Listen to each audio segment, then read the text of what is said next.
Good afternoon, everybody. How are we doing today? Hope you're all doing well and hope you're ready for some more kobolds, or hopefully it's a little bit less painful today. Just slightly would be appreciated. We did survive through the early parts of our Greenscale campaign. A little bit of saves coming, but we got there. We've beaten Gwed, we've now beaten Laurent as well, but it really pushed us to the limit on that last one. Laurent really pushed us to our limit, and Laurent wasn't particularly strong at the time, so we'll see how it goes going forward. We're gonna have to prepare for that. We've started a colonization, which we need to do for our mission tree, so we're heading to Delaire. We're getting colonies up and running. The bolds must expand into Aelintir. And yeah, I mean, we just have to keep beating up Laurent and Gwed for money. We just keep punching them over and over and over again. Taking a little bit of land at a time, just expanding slowly. We got to catch up on our techs. We are behind on everything except for military tech right now. Playing kobolds, you're already down some. And then playing Greenscale, you're down even more because you have so much to core and so much to take. And we have to buy down war exhaustion in order to keep going. But you know what? The Greenscale-Kobildzan survive. Even though we're technically not Greenscale anymore, we're Kobildzan, which is supposedly like equality for all colored kobolds or whatever. But you and I, we both know the green kobolds are just like slightly better, just a little bit, but better. But we'll just keep that a secret between you and me. All right, hello, Nurkor, Scottish, Chelonius, Fallen Hearts, Bruno Tries, Mad Catter, Marka Bark, Davy Wavy, Benuto, Tuker's Mom, Time's Ticking, Captain Zacko, Weapons in Space, Sal Magnifico, Kiri, 201 Nim. Good to see y'all here today. Punch them right in their stupid tall mouths. That's right. We might have to get like a kobold standing on top of another kobold's shoulders, and then maybe another one after that, and then we can pop them. Easy. Hello, POP. Late. You're mad late to you. How am I today? Doing pretty good. Hoping that we're through the painful part of the run, and now we just do like regular Koboldzan stuff, without the suffering that is starting as Greenscale. But you know what? I'm glad we did it, because if we started as Red Scale or Blue Scale, we wouldn't have suffered together. You know? Plus, I don't think we're that far behind in reality of where we need to be compared to if we did start as Red Scale or Blue Scale. We've done pretty well at catching up. We are probably a tech behind where we would be as Red or Blue Scale, but such is the cost of playing the harder start. Did I gather all the streamer luck for the day? No. I forgot to pick it up, so we're back to rolling zeros and ones, boys. Back to rolling zeros and ones. I'm several decades behind. I do not believe that we are several decades behind. That feels a little crazy. I feel like we're a little bit more caught up than that. Because we're not that far behind on tech. Like we were one Diplo tech behind when we took the idea group, so we can't be that crazy behind. Certainly. You had technology in the 1480s? Ain't it the 1490s or something? We ain't that far in the game, are we? Maybe? You have to kill a command? That can't be true. You're lying. It's past 1500? Ugh. Yeah, well, we'll catch up. It's alright. We'll just have to play big-brained, super skilled EU4. Exclamation by 1485? Well, I'm sorry that you're bad and you didn't play as Greenscales. I'm sorry that you're cowards and you played as a Red Scale or Blue Scale. Okay, where are you at? Huh? Where are the Greenscale players at? There are none. Trick question. There are zero Greenscale players out there. You are actively making a worse decision by playing Greenscale.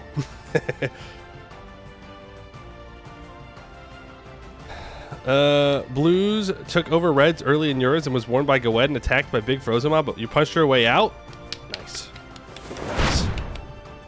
The Greenscale players are suffering. True. They've uninstalled the game. Real 5 heads play Dark Scale. True. Quillman, thank you for the prime. Appreciate that. Next war, Greenscale versus Gowed versus Loren and versus Grombar incoming. You know, that's not impossible. We do border a very strong Grombar. Like from back in the days when Grombar was terrifying Grombar. And they didn't even go through Gowed. They just took over Garudia because Bjarnrik died early on. So they've just been munching. So, yeah, that'll be interesting. How different are the three Kobold nations? They're not really that different. It's really just their starting nation. You have the same formable, so it's mostly just flavor. Red scale and blue scale are the two normal ones, and then green scale is the much more difficult start of the three. There is no good reason to play green scale. Just so we can clarify. No good reason. You should play red scale or blue scale. It is much easier. It is much more straightforward. It is how the mission tree is timed. It is a lot less provinces that you have to core. But playing Greenscale is fun.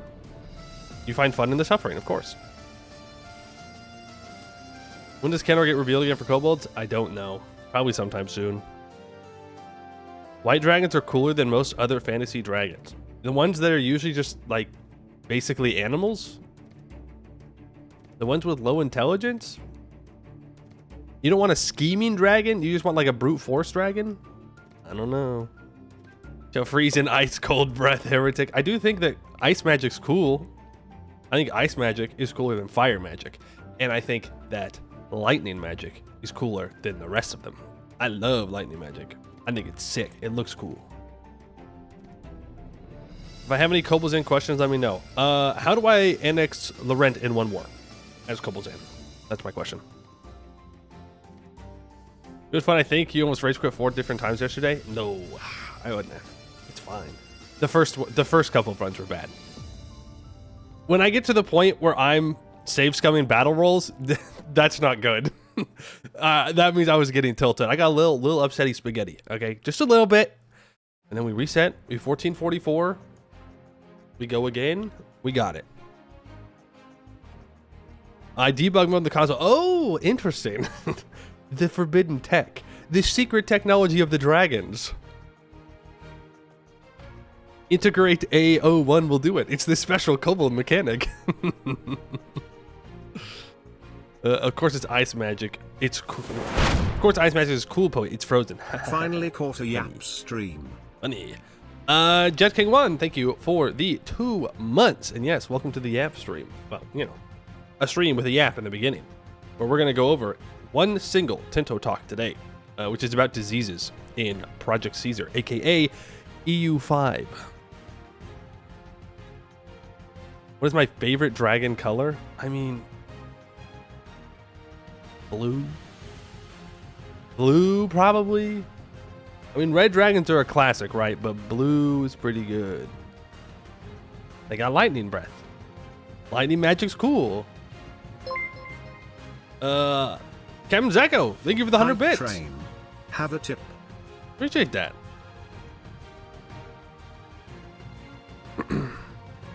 When's gold scale into Koboldzan stream? When you decide to do it and stream it. When you decide to do that. But yeah, today we're gonna go over the Tinto Talk, and then we're gonna get back to the Koboldzan. Greens for you, not even because of Greenscale, you just love it. Really? Poison Breath Dragon? The only thing I know about well, 2 things. Number 1, Poison Breath. And number 2, the green dragon outside of Waterdeep and the Forgotten Realms, like, spies on one specific woman in the city because she is, like, obsessed with her. Like, she wants to be her. But what's funny is that the mages for the human that, like, protect her put up fake events to keep the dragon entertained, but also to make sure that it can't actually know what's going on.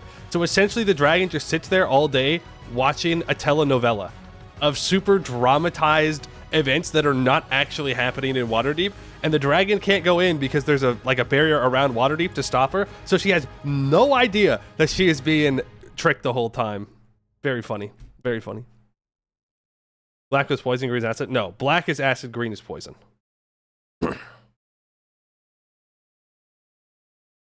You like platinum dragons? Ooh, okay, look at this guy with the fancy dragons. All right. Yeah, I like rainbow dragons too. You know, they're like super rare though. There's only one of them, and only I can like them.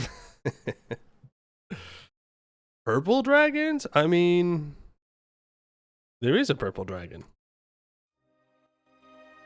There's at least one.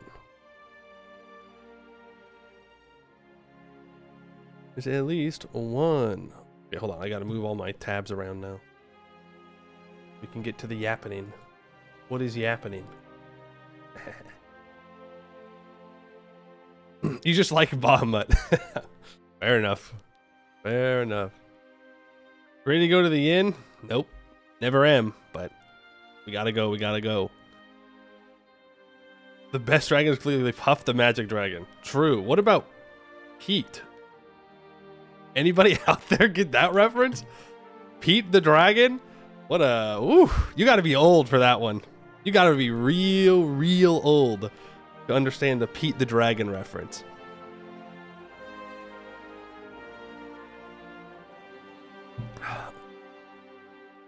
You type the Colonial enters in the end because he's so late, won't he? Probably. Yep. We're probably gonna have to fight Colonial stuff. All right. Let's get to the Tinto Talk. Yes? To the Tinto we talk.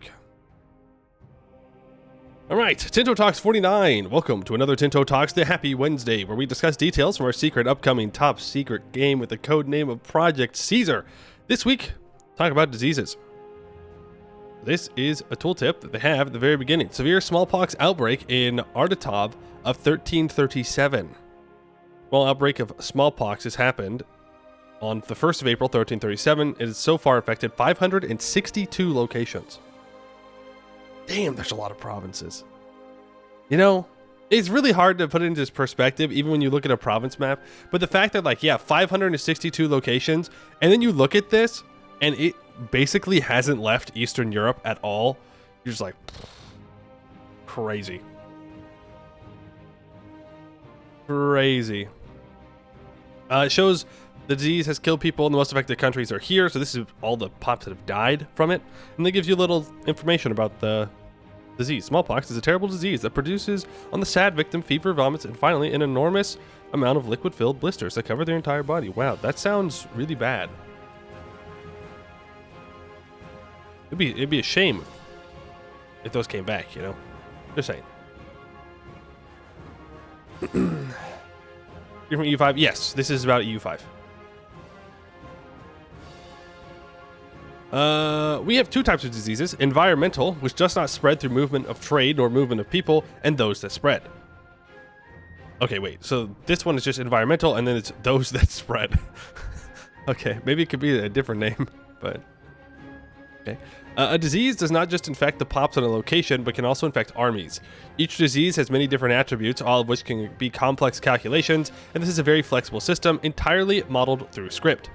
Chance for it to spawn each month, how often disease processes, how quickly it spreads to other pops, how it spreads between location and pops, how quickly it stagnates, how many pops or soldiers die or become resistant, how many pops or soldiers die with each tick, the mortality for characters, how quickly resistances decay, how much presence is needed before it spreads to adjacent locations, and if you want specific pop types affected, and more. Finally, dude. Finally, we can do biological warfare against the elves. I can spread a specific elf-only disease and take them all out. Or hobgoblins. Interesting.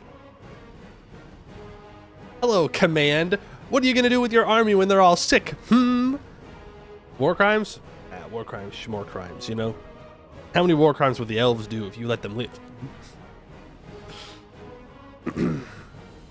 White pestilence incoming? Yes, sir. New dwarf disaster. Oh, no, more deadly serpent's rot. When diseases are present in a location, the resistance to it builds up, making further outbreaks less effective. Pops, locations, and subunits can have resistances. So if pops move around and they bring diseases they have with them that they themselves are immune to. Likewise, a unit carrying disease may spread to any locations it travels through. Diseases in Saint Marcellin. Smallpox presence is 50%, resistance of 35%. There's a big smallpox outbreaks here in St. Marcel, but the resistance is already nice. Wait, so is it going to track? I'm a little confused about this. Pops move around. They can bring diseases they have with them. They themselves are immune to. Is this tracked on a pop group level? Or I would assume it has to be. I would assume they're not tracking every pop's resistance. So like if you... I'm assuming this is specifically talking about colonizing. Like if you have an English peasant, and the English peasant migrates to... I don't know, New York, what would become New York, right? Then it's tracked, and it would be different than if it was, say, an English burger. Yeah, tracking every pop make it super slow, so I'm assuming that's what it would do. Assuming. Let's take a detailed look at the different diseases we have. The bubonic plague. With the default options, this will happen in 1346. Start somewhere in Central Asia and spread throughout the Old World. It spreads relatively quickly, and the mortality rate for pops is between 30 to 60%. A great pestilence that sweeps through busy trade routes, sparring neither low nor high. Those infected suffer black swellings in the groin and armpits, terrible fever, and death. Some believe it is carried by the vermin that scurry in our streets and fields, spreading foul sickness from one poor soul to another. Damn. You're going to lose 30 to 60% of your population at the beginning of the game. That's rough. That's rough. The Great Pestilence. This will spawn in the New World whenever someone from the Old World colonizes a location and spreads from there. It represents the collection of diseases that the European colonizers brought to the Americas. It can and will spawn at multiple places. It doesn't impact pops from the Old World as they are immune to most of these. This has a gigantic mortality rate, killing between 75% to 90% of all pops. Ouch. Ouch. Ouch. Ouch. Terrible news reaches us from abroad. Misery and plague sweep the land, and death runs with them, apparently brought by mysterious bearded foreigners. This plague is not something our elders have ever heard of, and no answers in our ancestors' memories could help us face the catastrophe if it reaches our settlement. Will our people perish, or will we somehow resist when this walking death reaches us?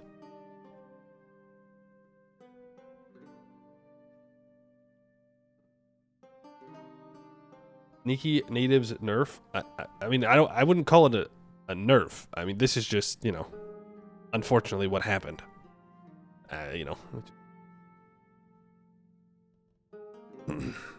New World metas to have 10 times as much population as Europeans. Exactly. It's that easy. Okay, simply stack pop growth.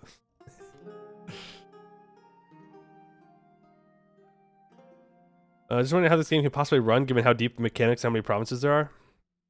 I don't know. We'll see. We'll see. Rats and mice got such a bad rap from random ticks. Yeah, well, it is what it is. A lot of estimates that put maximum native pops around 40 million per year bring contact. I mean, yeah. Yeah. I mean, there were a lot of people that died that the Europeans never even met. There are a lot of people that died. It was kind of apocalyptic. And by kind of, I mean it was. It was literally apocalyptic for the Western Hemisphere when the Europeans showed up. Even if the Europeans didn't know at the time what exactly they were doing. Malaria. This is an environmental disease that is pretty much permanent in most sub-Saharan Africa. Most of the local people have limited resistance to it, but any colonizers from abroad will die. There will be regular outbreaks that can kill 10 to 20% of the pops that do not have resistance in a location. The ancient bane of humankind, malaria, is an infectious disease transmitted from person to person by the bite of an infected mosquito. The illness produces chills, headaches, sweating, and a very intense fever that repeats every 3 to 4 days. That's right. No Europeans allowed in sub-Saharan Africa. They just get wrecked. And so this does affect... Okay, so this is where I start to have questions about troops. If, let's say I'm playing as Portugal, okay? I play as Portugal. I build my troops in Portugal. I send those troops down to Mali. They die. right? They get rolled by malaria. They take one step in, malaria just starts wiping my armies out, everything falls apart. If I vassalize someone in Africa, can I build troops from their country and then use those troops to conquer things? Right? If I conquer parts of Africa, let's say I conquer it anyways, somehow, I'm able to conquer land there. If I recruit troops from that area, those locations, do those troops have a different disease resistance than my troops that I built in Portugal? Like, is this... And then they have different diseases. And what if I bring them together? Are they just going to give each other diseases when I bring them together? Is this a way for me to artificially increase my my long-term disease resistance? Is through reduced exposure through my soldiers? Is this something we could do? Or is it just, nope, you're Portugal, so all of your troops that you will ever build will only have the resistances of the Portuguese population. If you want different ones, you need to make vassals and have them build their own troops. Malaria should be able to spread to Europe. No. I'm not saying that it should spread. I'm not saying it should spread. I'm talking about the troops. I'm talking about the troops. Specifically. Are we already figuring out exploit? It's not an exploit. I'm just wondering if that's how it works.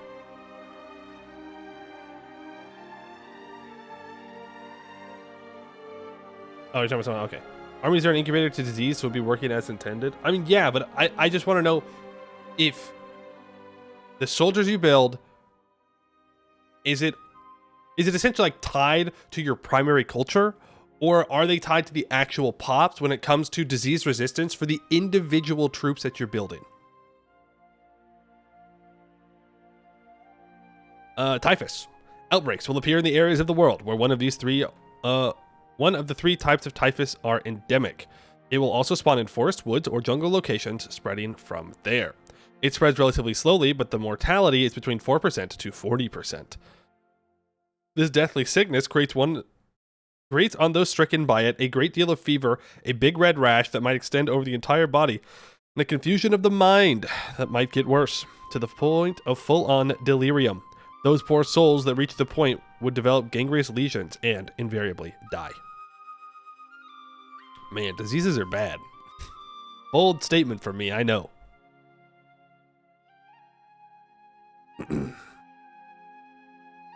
Influenza. This will spawn during winter and spread in a relatively short period of time. It will not appear in the Americas until the Great Pestilence has ravaged the continent fully. I mean, yeah, that's what it's doing, but damn. This kills off an average of 1 in 1,000 people, so it is not the most lethal of diseases. Known by the common folk as the flu, it is a widely spread sickness with usually mild symptoms like a runny nose or fever in healthy individuals, but that might be extremely dangerous for those that are too young or too old or already weakened by injury or other malady. The measles. This will spawn in most locations around the world. It's far more likely to spread in towns or cities. It will not appear in the Americas until the Great Pestilence has ravaged the continent fully. This is what they're going with. All right. It is a bit more deadly than influenza, but about 2 in 1,000 people will die from it. Measles, also known as morbilli, rubiola, and red measles, is a plague that spreads extremely fast from person to person, causing fever, cough, sneezes, and a great flat rash that eventually covers the entire body. It preys most eagerly on children who are at great risk of death if they fall on its claws. Why are we personifying the diseases? Ooh, these diseases, they're hunting you down. They're coming for you. You better watch out. Watch out. Smallpox. This keeps spawning in most locations around the world, but not in arid or Arctic climates. It will spread in a small region and is highly contagious. It is far more likely to spread in locations with a lot of trade. It will not appear in the Americas until the Great Pestilence has fully ravaged the continent. The mortality is between 5 and 30%, so an outbreak where there is low resistance can be deadly. Smallpox is a terrible disease that produces on the sad victim fever, vomits. Oh yeah, we already read that one. That's at the top. There are ways to reduce the impact of disease in your country. First of all, there are medical advances in most ages, and there are also buildings you can build. First, there's a hospital that can be built in any town or city with at least 20 development. This is available at the start of the game for more advanced countries. Okay, 100 people. Increases character life expectancy by 5. Plague resistance by 10%. Requires... Oh, what was this called? I don't remember. Wait, are these different? Do the icons change? I feel like the icons are different. Like, is this tools?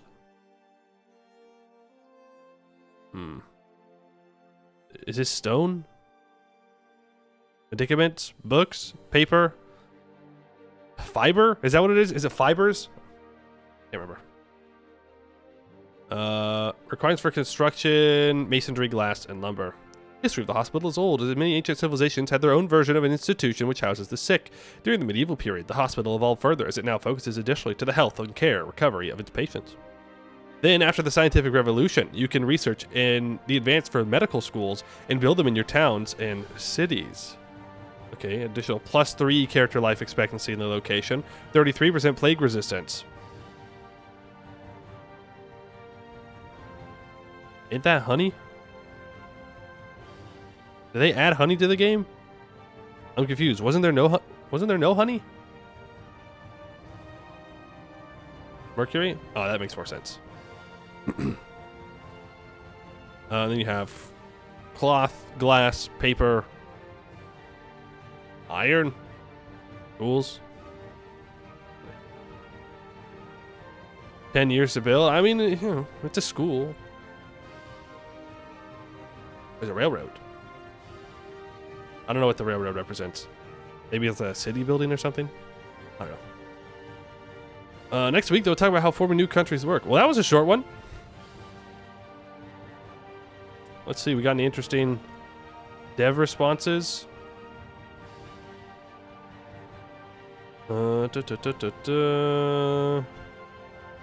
That's sick. We'll be interested to see institutions spreading the same way like diseases. They do through trade and pops, yeah. Is there anything stopping me from exiling my undesirable rulers and heirs to the malarial jungles of West Africa? Why would you want to have a regency in a possible civil war? I guess that's true. If you really don't like your ruler or heir, send him on a little journey.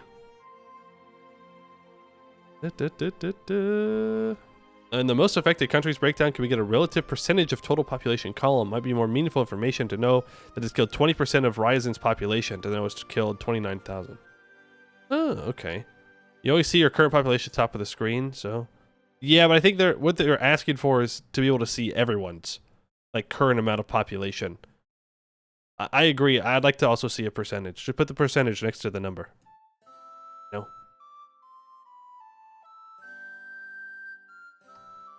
How does the game check whether the pop is old world or new world habitant and thus affect the disease accordingly?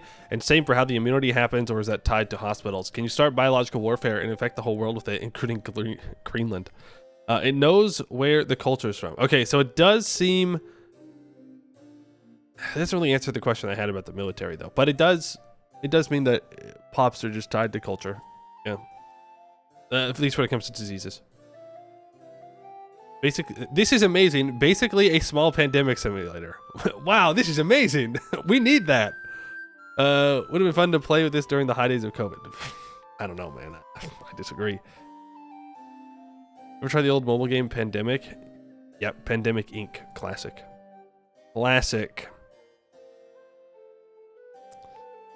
Malaria death rate for colonizers who have no resistance will be 10 to 20%. After all, this is a major deterring factor. 10 to 20% every outbreak. I guess it's true. They don't really talk about... I guess it'd be hard to talk about how often they actually spawn. Right? So if you have a 10 to 20% death rate and it happens once a year, well, that's, you know, that's crazy. Your population's going to die super quickly. But if it's 10 to 20% every 10 years, every 20 years, then it's not as bad. The year 1346. My heir, a drooling idiot. I gave orders for him to visit old Sarai in the Mongol heartland. Surely he'll be fine.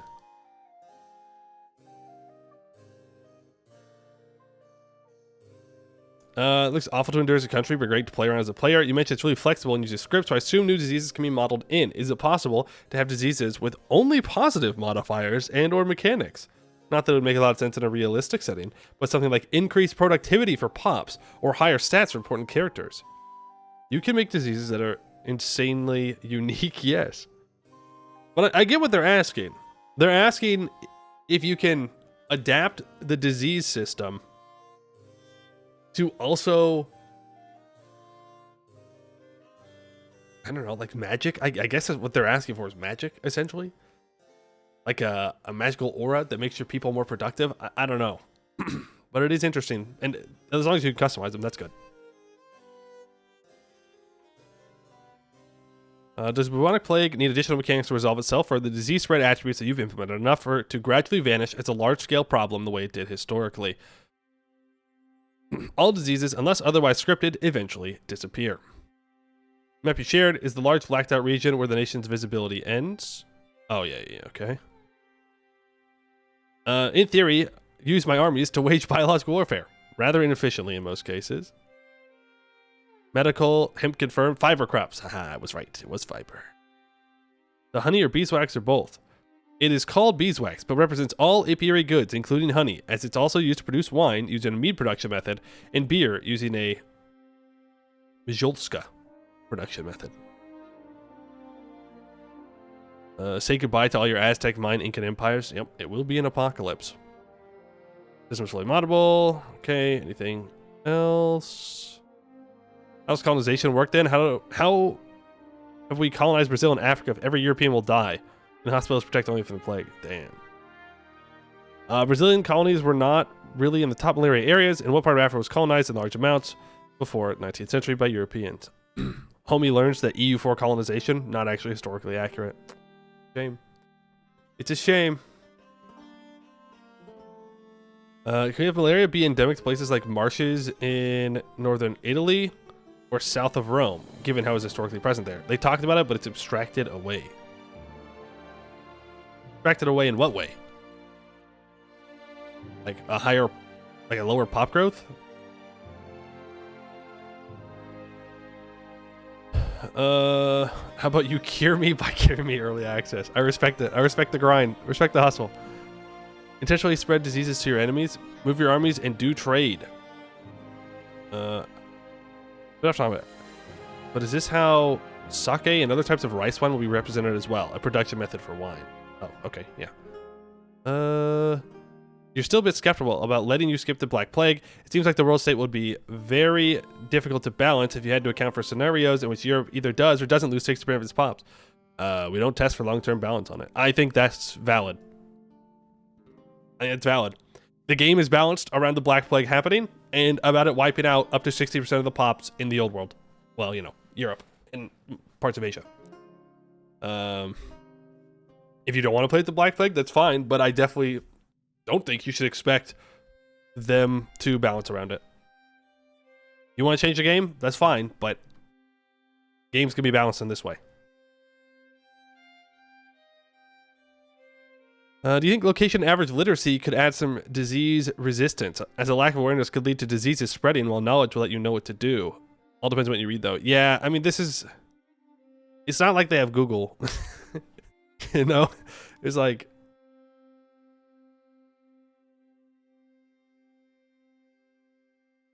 easy access to that kind of information is a very new idea and modern thing.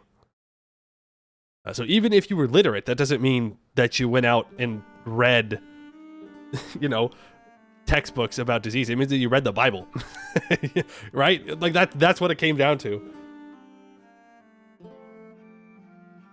Yeah, Google, that didn't help us, Rona. Well, that's just because we're dumb.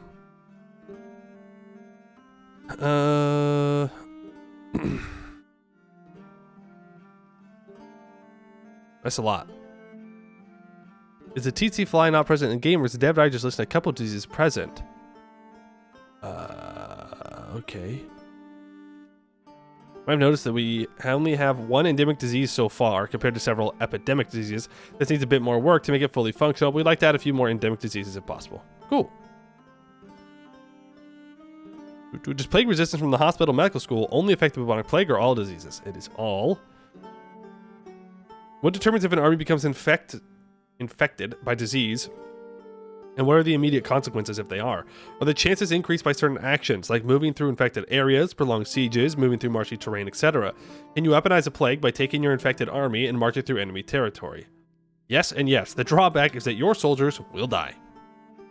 That is pretty bad. Hospital gives plague resist. Oh, okay. I get it. People are confused about... They were confused about the hospital saying plague resistant. This right here. When really it's just disease resistance. Like, I get what they were saying, but like, maybe they should change the name. I don't know. All right, but that is the dev diary on diseases. I mean, it looks pretty good. Well, you know, looks bad, but it looks interesting. We'll see how it affects things. Man, that first game when the Black Plague shows up, I think is gonna be rough. Gonna be rough. Hey, Mr. Door, how you doing? Playing Baldur's Gate 3 for the first time? There's a giant fungal robot here, which is 5 levels higher than me. How do you not die? Ooh, you 5 levels higher. How did you get there? 5 levels below it. You're like level 5 when you get there. Is it the forge? Is that where you're at? Oh, giant robot. 5, unless are you in Act 3? I don't know how at any point you could be. Rumors like all the time. Oh, I would tell you, but it would spoil it. But there are ways to beat him. Did you find the books? Did you find the books that tell you how to beat him? Or they're not books. The crystals, the memory crystals, and I think there's a journal or two as well. But that's all I'm going to tell you. You gotta go look for it. I believe in you. I believe in you. No spoiler. Yeah, no spoilers. I'm just telling you that there are ways to do it. Multiple ways. Trying to read the 50 book. You haven't been reading the books? Oh man. What are you even doing? What's the point? What's the point if you aren't reading them books? The lore. Cute desktop wallpaper, thank you. Alright, I'm lost in the game. You missed the happening? You did just miss the happening. You did, which of course you're very sad about, right? You're not very happy that you missed the happening. You're very sad that that happened. Exit out of that. Bring that. You're playing Kingdom Come Deliverance 2 and it's amazing? Oh, that's good. Glad you're enjoying it. You get a penguin anatomy poster for your wall. Anatomy of a penguin? I don't want to see the inside of a penguin. I like seeing the outside of the penguin. Stayed for the yap and regret every second of it. Good. Suffer. Simply suffer the yap.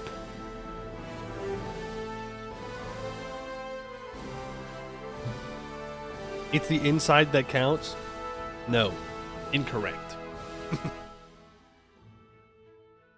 Put up chicken cuts poster instead. Same thing. I mean, yeah. Pretty much. Pretty much the same thing. The inside that's the tastiest. Well, I've never eaten a penguin, but you're probably right. I would assume that eating a feather would not taste fair. You want an elven anatomy poster? I don't like that. I don't like how you type that, said that. I don't like the vibes that I got from that message. I don't like it.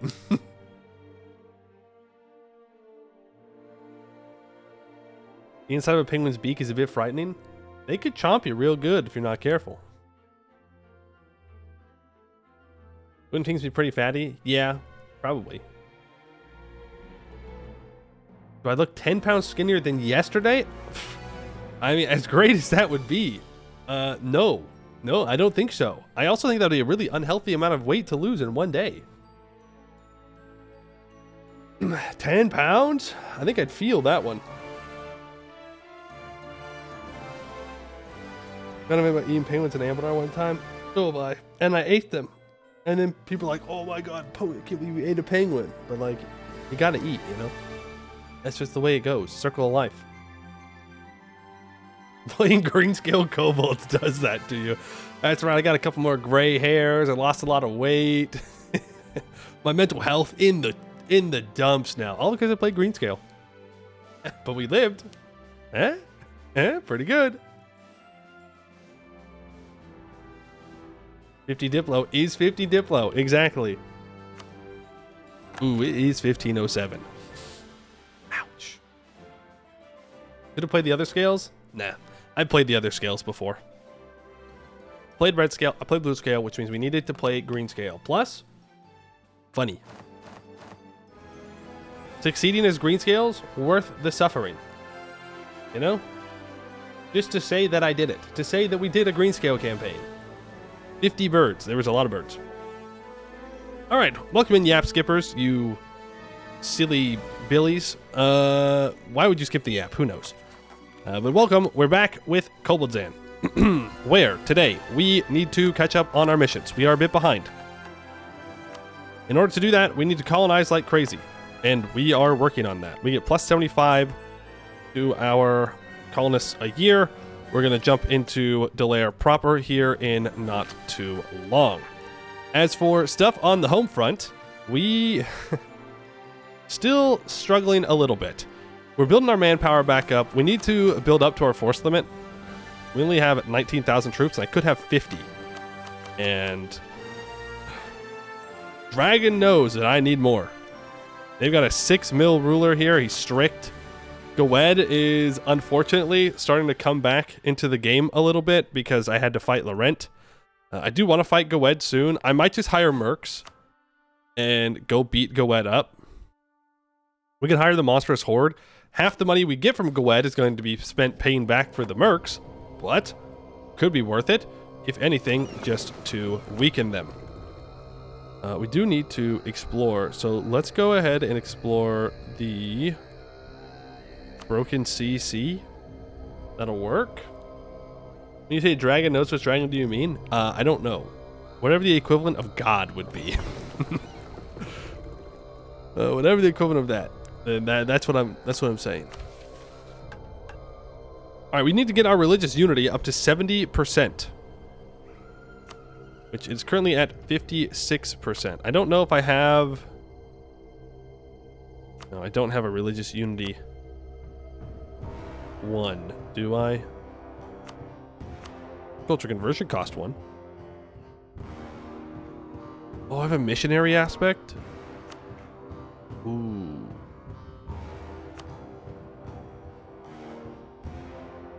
Remove 1 to pick. What? Yeah, that's what I'm trying to do. Why can't I remove this? Oh, do I have to make these the same as the admin one, right? So I'd have to do a ritual with Black Dragon, or with the Silver Dragon to get the missionary strength. I think it's what I need to do. Horde modifier in the capital is at impoverished. But if we can do one more decent donation, I think we can get our missionary strength up to 1%, which would be pretty massive.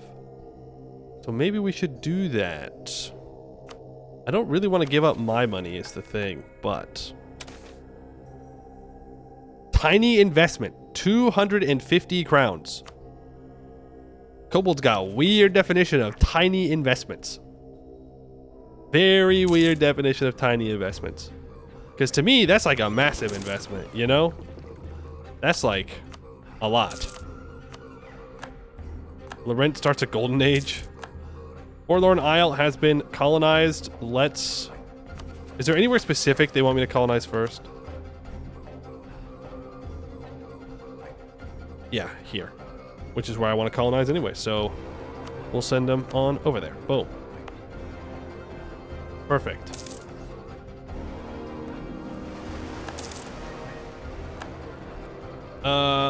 Religion is the first aspect that determines which festival can unlock. Yeah. Which is why I can't unlock the other ones. Oof, that's expensive. Where is Karai Parpex? Is that here? It is. Has this state been changed? It has. Because it used to be that Melia Thalxa and Karai Barbex were one state. Yeah? I knew that there were provinces added, but I didn't realize that the states to it had also changed. Yeah, I know that there was the map rework. I didn't realize that they changed states, though. Cool. Oh, I can turn that off. Do I have any other edicts on?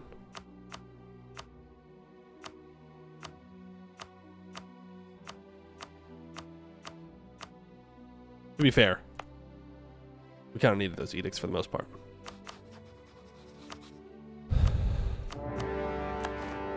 Alright, we're gonna go pick these small guys off.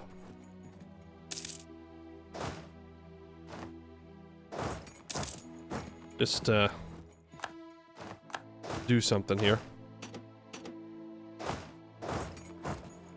I could bring my galleys up to blockade, so let's do that. We can celebrate a festival. I'm gonna go ahead and send a pilgrimage to the Dragon Horde, because that's gonna get it up to the next level. It's now small, so now we get 1% missionary strength and 0.5 tolerance of the true faith. Now, if we accepted the Mormon, we could probably convert everything, which would be kind of nice. Perhaps necessary. Ooh, I'll take that money. Colonial discovery. Our colonists have stumbled upon an amazing discovery, and it is a real delicacy back in Canor. The major trading houses are importing this curiosity by the barrel load. They've discovered enough to supply your great clan, sire, until the end of time. I want the Diplo.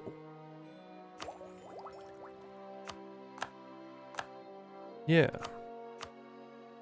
Now, we're not going to go crazy with conquering stuff here. You know, we might be able to get an alliance with Grombar. Let's improve relations.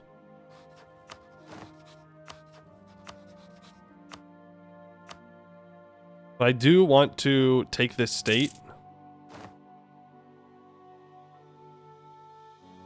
Ooh. Hey, what's going on here? Build spy network, and then it's telling me their opinion. That's weird.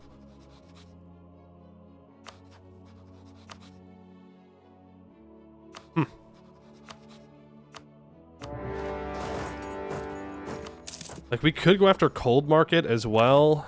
They're a vassal of Gawed. Okay. I think we need to grab this colonist. Yeah.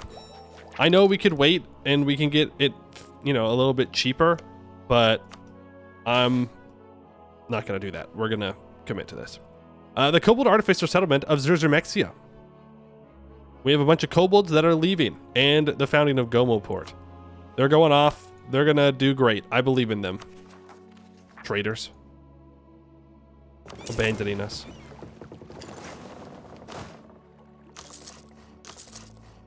Get up to 30,000 troops.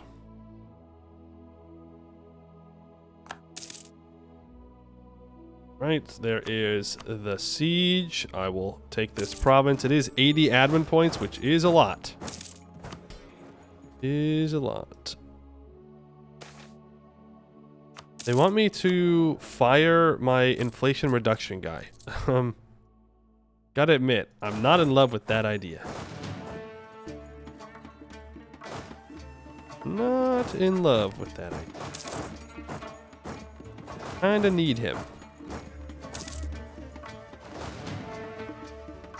Is there anywhere around here I can stand? No, there's not. We need to decide... Well, I need to spend this money. I need to spend this money.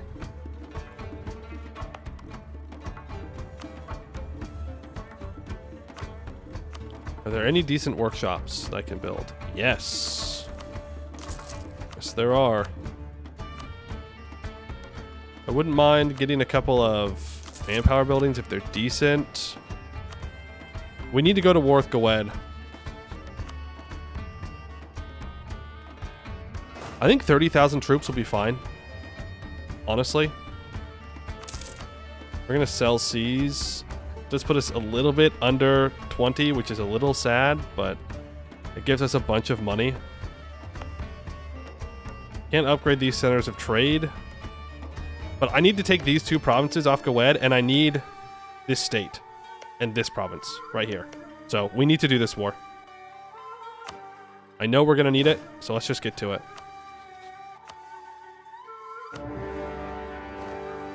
Here we go, go, go. Gwed does have a navy. He has 3 heavies. I also have heavies. 2 to be specific. But I've got them mothballed.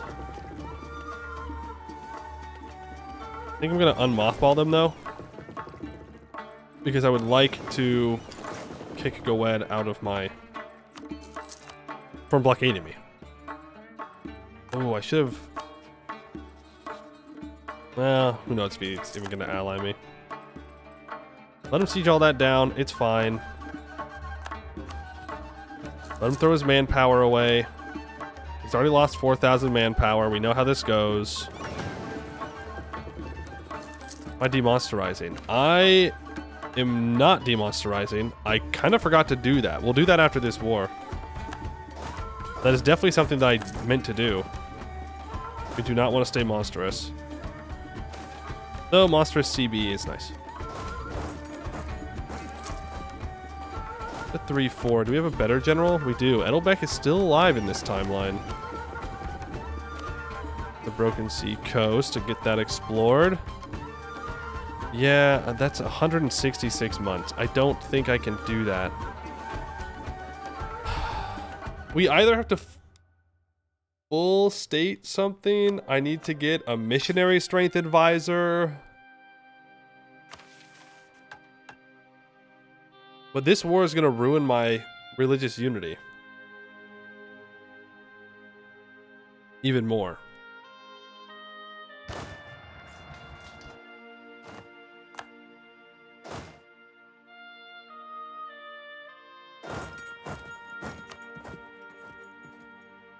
I mean, like, yeah, we still have the...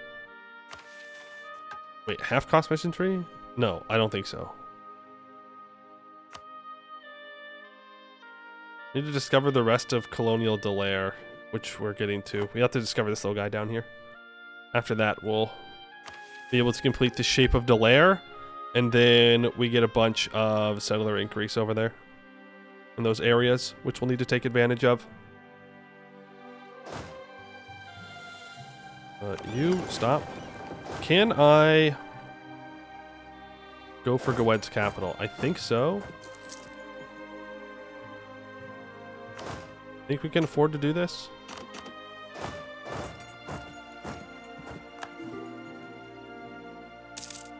Laurent wants access because they're at war with Gwed. No. No. No. No. Not again. I mean, if Laurent takes it, it's not the end of the world, but oh my god, dude. You cowards. You actual spineless cowards. Refuse. Refuse to go to war with Gwed until I declare a war.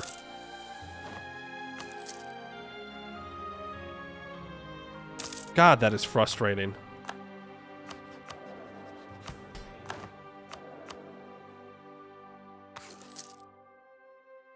I can't really afford this missionary strength guy, but we're gonna take it nonetheless.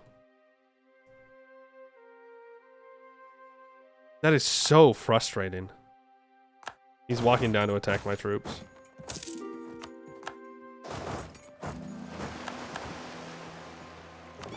Literally just sits there and waits for me to declare a war. And then ruins it for me.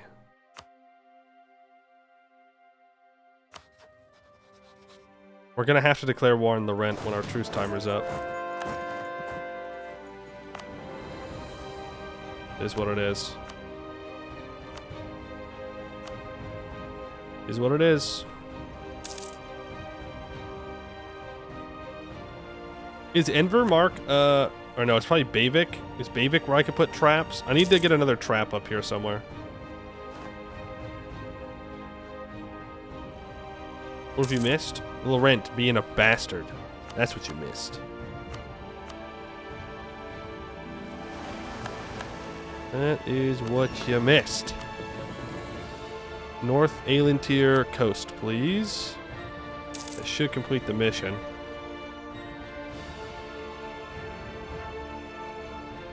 Hopefully. Yep, there it is. The Shape of Delaire. Communal log of, oh, whatever. Cinda can be mad if she wants. We found it. We actually found it. Aelintier is real. Guided by our guardian of the sea, we have found a new dragon coast. Like our home, it bears the shape of a dragon's head. Maybe this is where Takon went. Or maybe there are more dragons and more kobolds buried beneath the earth, as we once were. This changes everything. And this knowledge, it can't be for just us alone. All the kobolds of the Dragon Coast, the whole world even, need to know. And how right it should be that we, the boldest of all kobolds, the tenacious Greenscales, who dare to go further than all others, be the bearers of this word. I was right, I believe, in my assessment of the Greenscales. They are among the most tenacious and therefore dangerous of the kobolds. And yet I don't know how long it's been since I thought of myself as their prisoner. Perhaps some psychological malady compels me to affection, but I find myself hoping they find their dragons. Logbook of Cinder Firehair turned communal journal of the Greenscales. Gained a bunch of development in the Frondvagir and Flotnord areas. Gained the kobold migration wave for 30 years, giving plus 25 local settler increase. We do have to increase the horde size by another 1,000. Need a subject.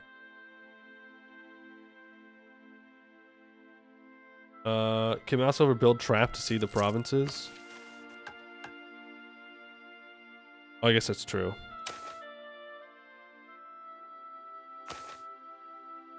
Wait, what? Or the build trap? Oh, mess over the question mark. It's going to be a solid no on building it on Bavik, unfortunately. Oh, wow. They really don't want us to go any further out into Goed, huh? Oh, but I can build one here in Adderwood. I'm going to need Igard from Grombar. If I can get a good navy, maybe we can do something there. Alright, there's the Siege of Goetten. We walk north. Ibavar wants access. Why? Are you allied to Laurent?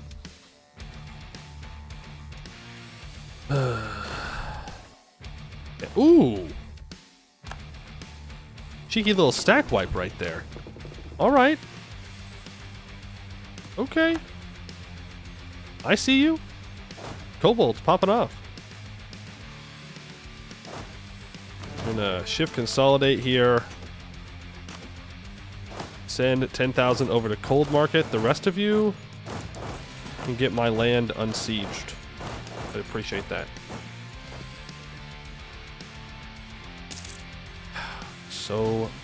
So annoying that I have to deal with Laurent like this. I don't know if I just saw him doing stuff and things here. Absorbing the follow. What is this music? I don't know. The Conqueror. Whatever it is that's, I'm pretty sure, base EU4.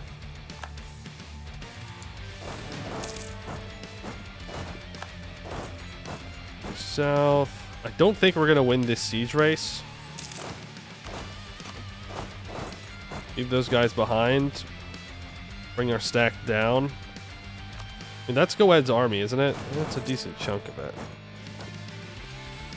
Definitely not all of it. We're going to grab this global settler increase for sure. For sure. That is a big hit to Goed. Let me grab, I believe that's Bavik's troops. Take them out. Very nice.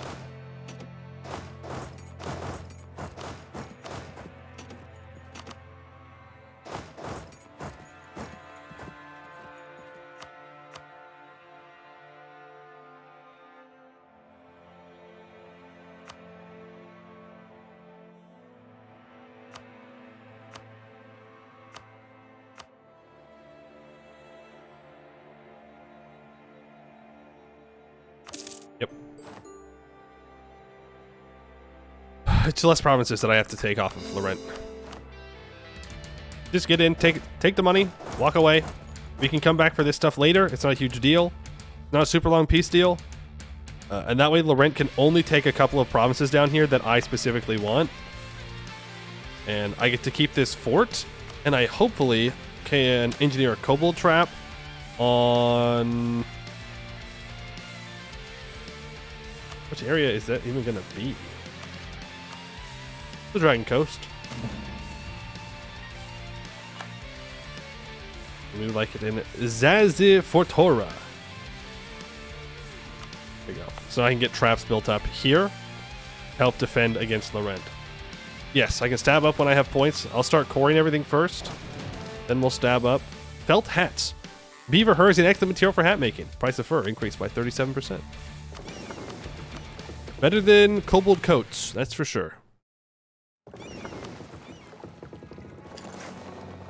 And let's go ahead and throw 1,000 ducats into the hole. Please give me stability.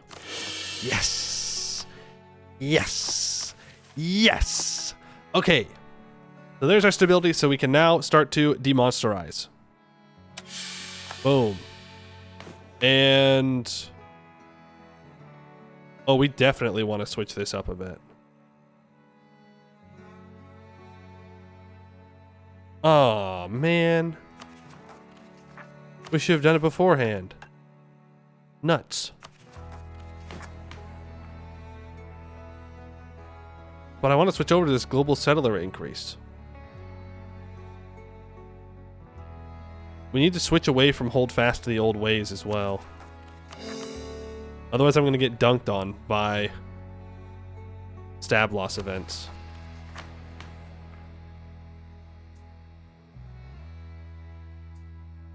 What's the worst that can happen? We're gonna have rebels, Serpent's Guard rebels, societal reforms.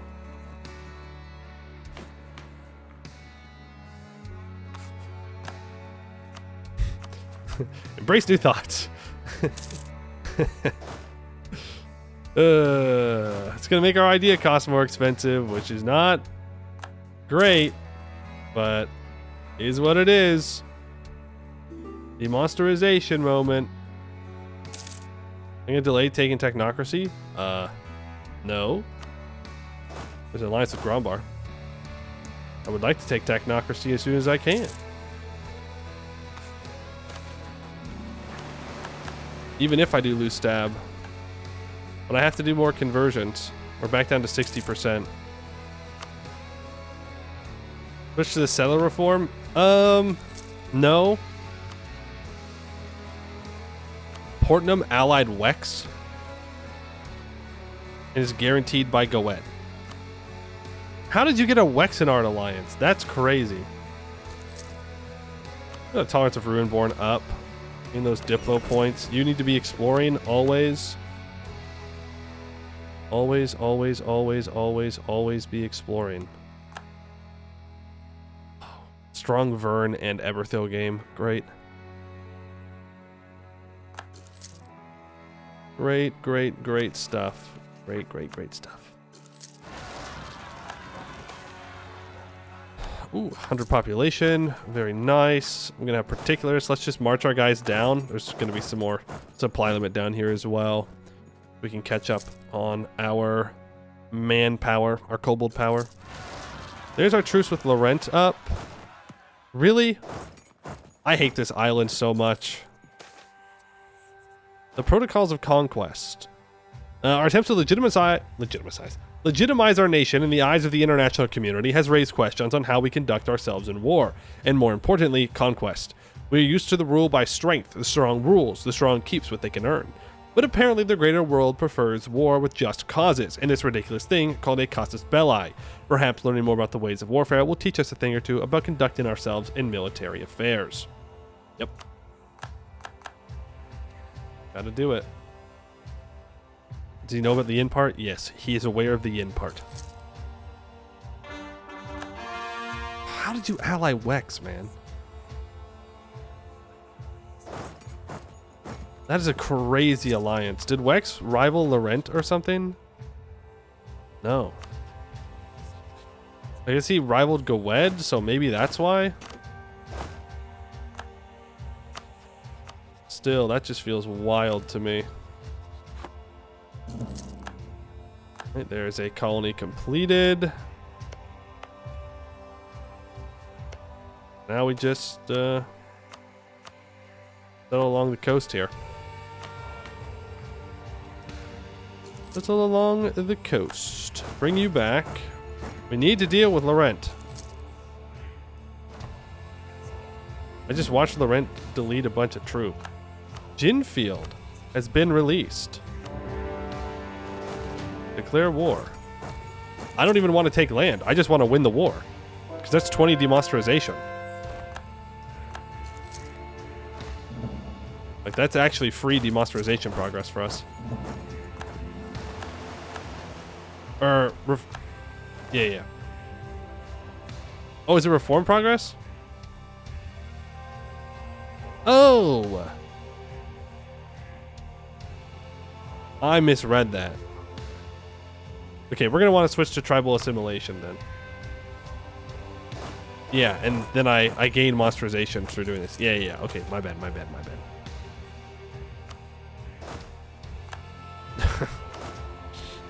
Who knows? Maybe make a vassal, guys. I'm thinking that we make a vassal. Protect Ginfield here. I'm feeling like we should protect them from their enemies. You know, just an idea. Just an idea that I had.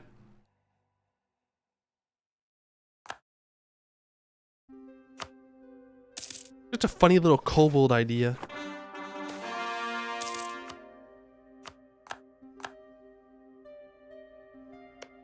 And we can't just loot them into the ground as well. Also an option.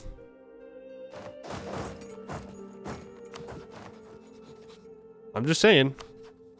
We could use this to fight Vertesk, but then I have to siege down Vertesk again. I don't want this land, but they're not a terrible vassal.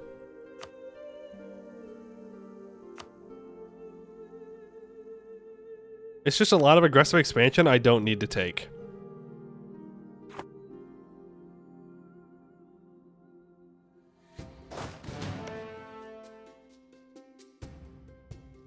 I need to take a bunch of land from Laurent. Dude, of course. Of course. The one game when I'm next to Laurent is the one where they actually do somewhat decent. Ugh. Gross. Gross. Give me your war reps. Give me your trade power. You're gonna die, so it doesn't matter. It's good land. Yeah, but it's good land that I don't have the monarch points to core. Remember, I'm super far behind on tech and ideas. Like, super far behind on both. So we need to not waste monarch points by being greedy.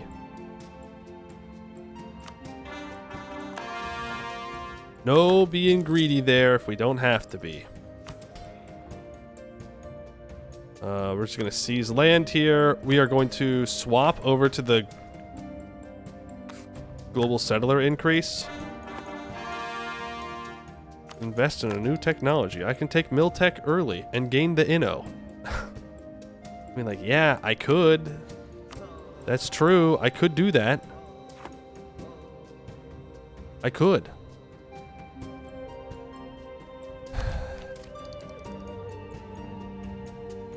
I can wait a year. Bot send colony is completed. Move back towards... This is the same areas, right? Rodengar and the Flot Nord. But for whatever reason, I don't get this state with increased settlers, but that's okay. Other than dragons. A caravan of kobolds has entered our caverns, finding its way into the nooks and crannies of Urzengaru. Hailing all the way from Gowed, they come with everything they had on them. Trinkets, baubles, tools, seeds, clothes, and gods. Religions. Manners of belief, which are in conflict with the dragons. This has immediately caused an uproar in Urzengaru. The locals balk in horror at these migrants who enter our lands but fail to worship Maliath or Takon or Nimrith or Ural. Already the dragon priests have demanded that they sacrifice lambs to the slaughter or contribute wealth to the great horde, but our newcomers refuse. Instead, they hold fast to the religion of those who conquered them, who forced them into such misery that they entered our lands. They brought the enemy's way of life into the heart of our nation. The migrants offered their own wealth to Urzengaru, the desire to help us fortify the caverns. They say they want to help us, and yet distrust is sown throughout our nation. Do we embrace these strangers who declare loyalty to Kobildzan alongside their new gods, or do we put them to work while ensuring the dragons are the only things worshipped in the caverns of their name? Maybe they have a point. I can become Regent Court. So I guess there's the easy way to try and do a Kobold Anbennar run. Empire run. Those who betray the dragons will be burned by their fire. Wait, why does it become Regent Court? That doesn't make any sense. I just burnt them at the stake. Whatever. Navigator ship durability. Wow. Keep in mind, by the way, we have a very bad ruler right now.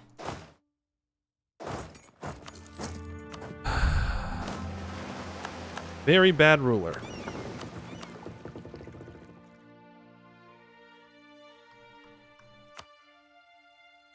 Very bad. He's a 132. Which is another reason why we're really struggling. And that's why I'm not going to war with Laurent right now. Famous adventuring band captured. Adventurers are a common sight, prowling across our borders, hoping to fulfill some idiotic quest one way or another. We've recently captured a famous group of adventurers that seem to have been causing chaos in our realm for quite some time. In the old times, there'd be a simple solution. Kill. But perhaps showing we can be merciful even to those who have wronged us greatly can improve our standing. I think so. Purchase age ability. I will go for the aggressive expansion reduction. Finally, those rebels have decided that they want to spawn. Next up are the Gowedi separatists, which will also spawn in this area. The hag is gone. We're at 100 prestige, which is pretty nice. Trade success. Dubious spending practices. Can't really afford to lose that guy is the thing. The mages run amok. I'm gonna give them loyalty so I can seize faster. You're gonna go stand here. Now, I guess Laurent could at any time decide to declare on me. God, they're so weak right now. He's annexing all of his vassals. Ugh. That's what I get. That's what I get for weakening Gowed in any way, shape, or form. Laurent's gonna just have the game of their lives. The game of their lives. I could take Diplotech. It's not really a bad idea to, but I think I would rather get up to the settler chance. I'm gonna be honest with you. Newfound decorum. Our efforts to demonstrate and show ourselves worthy and partaking in the wider community as equals has led to our people learning more about how to hold oneself in conversation, where it be etiquette to things like bowing or how to eat, or even things like learning their language and offering cultural exchanges. If we wish to continue down this path, we could fund and exemplify our efforts in this matter, and it will surely have an effect on the world at large. Grah! That's always the correct answer, but we'll say hello, good sir, I guess. Can I warn Vertest? For what? So they don't kill OPM Jinsfield?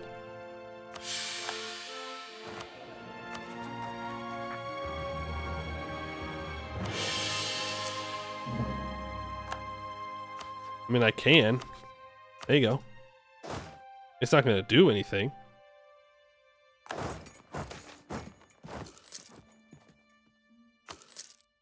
What about good events for the kobolds, huh? Have we thought about any good events, maybe? Please? As a treat? is a treat for the poor little kobolds who are going to have to single-handedly stop the Laurentish Scourge, stop them from conquering the entirety of Canor, and no one's going to help me do it except maybe Grombar. Please? A good event in these trying times? Next exploration idea. That does be a national idea too. The Dragonheight Undercities. By the age of unraveling, much of kobold kind have been pushed back to the deepest depths of the Dragonheight Mountains. Dragonheight Mountains. However, with their newfound knowledge of the surface and the burgeoning field of artificery, the kobold race boomed and expanded their natural caverns into their own crude mimicry of the underground dwarven cities of old. Minus 10% dev cost.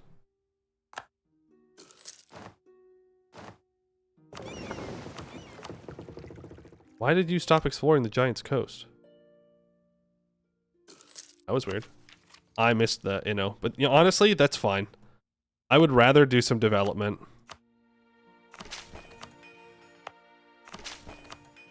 Because then I can get this up to level 2. I can get an okay barracks there as well.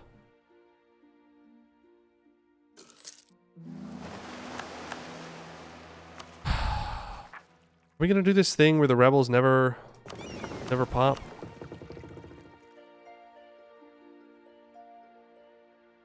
Oh, Southeast Aelantir. Yo, we got gold in one of the gold provinces. Huge. Hey, we killed our ruler. Bad news. They're arguably worse. And I lost the stability. I believe in the Republic. Big Republic lover over here. Now the consort, on the other hand, if she just wants to take over, Kappa Sharpjaw 564, I'm all for that. She is more than welcome to do a coup here. I will not stop her.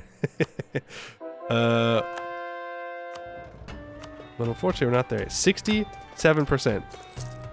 Just a couple more conversions, and we'll be there. Then we have to fight Laurent. I mean, this is a good time for us to gain our manpower back, too. I'm gonna mothball our heavies again. We're so far behind on tech. Oh. It's okay. Technocracy will save us. Copium. Technocracies will save us. 6 mil, though? But I don't need mil right now is the problem. That's the thing. Oh, we can upgrade our troops, though. Oh, it's not important. Okay. We're just sitting here, and we're just letting Laurent regain all of their manpower. They also have their better cavalry now. We could still die, by the way. Like, this run is not won yet. Which is the very sad thing. I don't really care about getting that merchant. I do want that global settler increase. When do I lose the increased idea cost? 22? I'll wait. I will just wait. Go calamity pass. Still losing money. I mean, I do have a level 2 advisor. We're rooting out corruption a bunch. I no longer have Laurentish war reps. Our state maintenance is a little bit high. This is what it's like playing without infrastructure ideas? Damn. Damn. Let's celebrate a festival. Put the money in the hole. Put the money in the hole as all good kobolds do. Thank you very much. Do I go up to stab 1? No.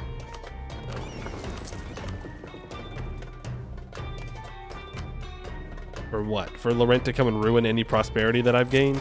Like, ain't gonna do nothing. I can't believe I'm gonna have to fight Wex. Also, why did you not take this, Laurent? What are you doing? Aha! Kobild Zexbarix, our subject in Colonial Delaire. Go ahead and sell C's. Awesome. Perfect. You keep exploring. Invite orcs. I'm not going to invite them, but they're more than welcome to live here. But I'm not going to invite them because that costs Diplo points. And I'm not interested in spending Diplo points on it. Thank you very much. It's another conversion. Wait, why'd it go down to 66? Oh, because I lost my colonies. Brutal, man. Brutal, brutal, brutal. Lazy colonist, thank you. Yes, yes, yes. Lazy colonist. Blah, blah, blah, blah, blah, blah, blah, blah, blah, blah, blah. Hopefully we can get gold here as well. A 37% chance. Hey, orcish. Do we just get orcs on our... No, we didn't. Damn. I think we got orcs on our Dames tier.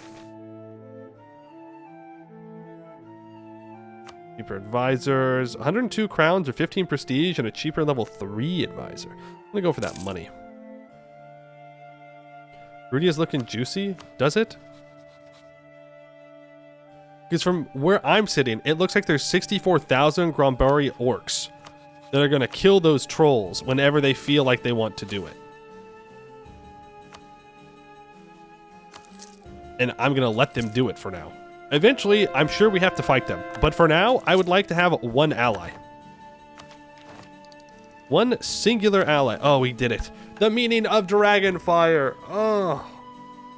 Red. I see. I must make a pilgrimage to the Horde. Before I do, though, I must ask, what does it mean to be a dragon? Is it about burning your foes and standing tall above the ashes? Ashes? Is it about lording over those who have hurt us? Is it about power and control and molding the world into the form it always should have been? Perhaps dragonhood is about freedom, not power. Perhaps the draconic is found high in the sky and deep in the earth, where we cannot be reached by those who oppose us. Perhaps it is the state of not being bound by laws, rather than binding the world as we wish. But if we obtain power, should we not wield it? Do we not have the responsibility to rule as dragons do? Nimrith rules, but Tekon does not. Each acts as they see fit. Are we to demand that each adapt to the other, or to ourselves? Can we truly say we know the meaning of Dragonfire? The story of Varaxia, a dialogue often performed by blue-scale dragon priests. At this point in the story, both priests would look into the audience and ask for their input so as to answer the question. The meaning of Dragonfire. Skepo, a representative of the Greenscales, finds herself rising above the crowd with mounting anger. She came here to participate in an unprecedented meeting, an assembly of dragon priests from across kobold kind brought together to assess their shared doctrines. But all she has heard is heresy. Interrupting the current speaker with a roar of interjection, she declares, "None of you know what it means to be a dragon. You disrespect them all by claiming that we can become them. A kobold cannot be divine. None of us will ever be gods." The speaker she interrupted, Risra Red Talon, shouts right back, "Shut up, you backwards fool! We embody the dragon's more with each conflict we win and every battlefield we conquer. To be able to control the world around you is draconic in its own right. We may start small, but were the dragons not ancient before they could burn down cities?" This prompts another delegate, Morak of Revernarchy, to announce his own creed. "The dragons did not create us to fight, nor to deny us our potential. We are here to change the Dragon Coast, to shape it, not to overpower it. Just as Tekon shifted in form to become one of us, we must change, not to overpower, to become more like him." The delegates argue for hours, and fistfights break out constantly. Dragon-blooded sorcerers insist their blood implies superiority, and scrappy artificer priests insist that adaptation means divinity. After days and days of argumentation, though, the conference comes to a conclusion. The essence of a dragon is found in power or change?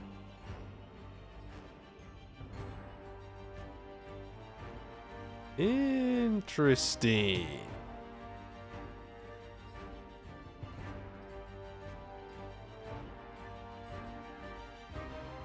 I like movement speed, though. I do love me some movement speed. We get a free invention later is based on this? Oh, okay. We'll go change. This is a monumental decision. You've never made a bigger decision in your life. Let's go change. Heirs of Dragonkind. The 3 hatchlings, one red, one blue, and one green, are led through the horde, each grasping at a hand, or for the third, the tail, of their guardian.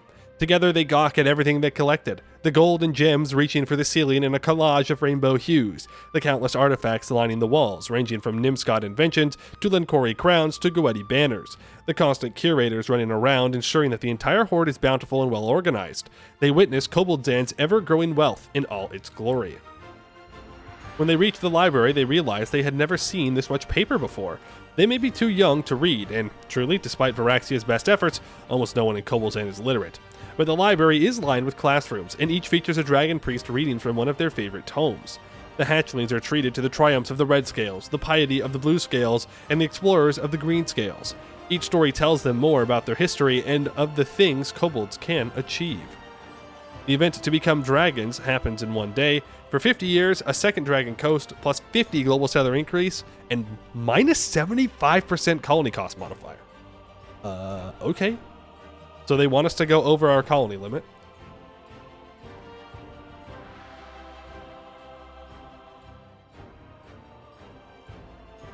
Give out the Deems to your monopoly before you lose the mages. Oh, it's for our colony specific. Oh, okay, I got you. Am I gonna lose here?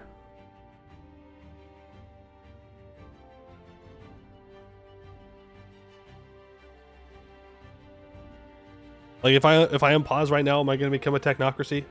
Is that what happens? Or do I need to get down to Compendium of Dragons? Yes? Okay. Fine, we'll do a little cheese. To become dragons, a chromatic rainbow of banners hangs above the horde. Each Varaxia is represented, and not only with their colors. The Trivuak who led the green scales, the blue scales, and the red scales are all present here, sitting alongside the Bruazagi who united them. As icons of the dragons look down upon them, they pray in unison. They hum, chant, roar, led by the dragon priests who dance and sing in circles around their leaders. The priests glide between one another, blue mixing with red, then mixing with green, then back with blue, and leaders of the Trivuak are periodically called into the dance, only to later return to their seats for further negotiations. In Jubilance, the kobolds are unified. Though the dragon priests have united these tribes in singular faith, and though they have helped build the horde to unbelievable heights, they are not at the center of this conference. When not dancing or singing, the leaders of the Trivuak discuss blueprints, they organize supply lines, and they imagine the possibility. Plans are drawn to find the unknowable dragons in the west, and to emulate Takon in his inventiveness. Gnomish designs have been reverse engineered, sorcerers have become enchanters, and the leaders of a new nation have dedicated themselves to creation. Here in the Horde, where Kobildzan is born, its people cease begging for the dragons to come find them. It is instead concluded that they will search the world to find their gods. It is concluded that they will fight the enemies of dragonkind no matter how powerful they might be. It is concluded that they will work as one, shedding their pride in return for iridescent unity. And it is concluded that they will change themselves, bone by bone, scale by scale. With the power of artificery, they will become dragons, both metaphorically and physically. We are kobolds, we will be dragons. We become a republic, specifically a technocracy. Which is super, super nice. And we have an election.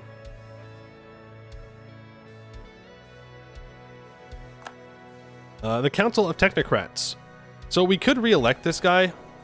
He's a 026 though. We have 50 Republican tradition, so. They're gonna be bad no matter what we do. They're gonna be so bad no matter what we do. Oh.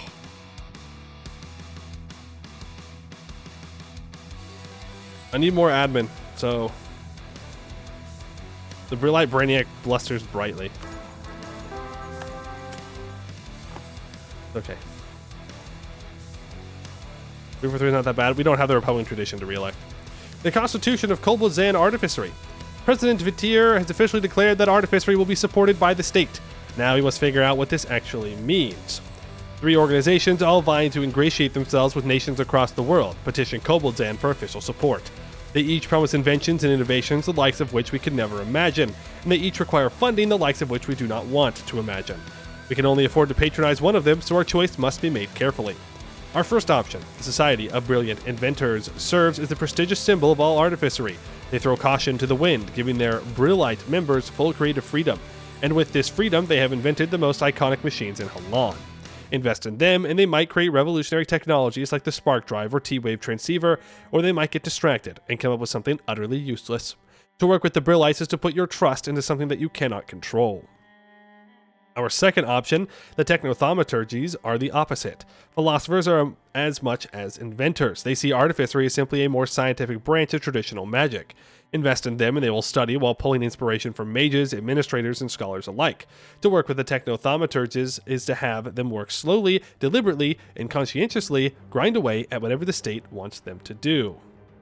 Our third option, the Mechanist Guilds, is a loose coalition of the artisans and engineers of Kobildzan. Invest in them and they will research decently quickly and will let us have a reasonable amount of control over what their artificers create. To work with the Mechanists is to prioritize practicality. With these organizations in mind, what does Vitir choose to patronize and support? As always, I'm going to go Brillites, because it's faster. All right. We now have regular estates. So let's grab all of the monthly monarch points from them. I'd like to have supremacy over the council, right of council, clerical ministers for that religious power, super important. Native assimilation, we might as well. Enforce the unity of faith, oversight of the shamans, expansion of zealotry. Religious culture is tempting. We'll see. The artificer generals. I mean, these guys can give me really good generals, so I'm going to take that. The Gomo client network. Improve relations in Diplo rep. Sure. Weapons of mass production. Gives me more artificer force limit. We'll grab the Grand Exhibition. The Mage Bane project, we might as well. And privately funded artificer regiments are a must. Merchant guilds, I'd like to have patronage of the arts, grant colonial charters, and free enterprise. That makes everyone very strong and very loyal. Nobles, I want the nobility expedition rights, because it makes our colonies a little bit cheaper. Right. We need innovativeness of 15. And we need to conquer Portnum.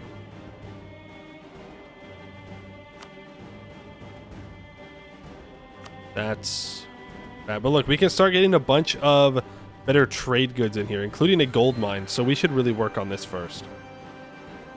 So all these provinces need to be developed one time. We'll do one mill deb on each of them.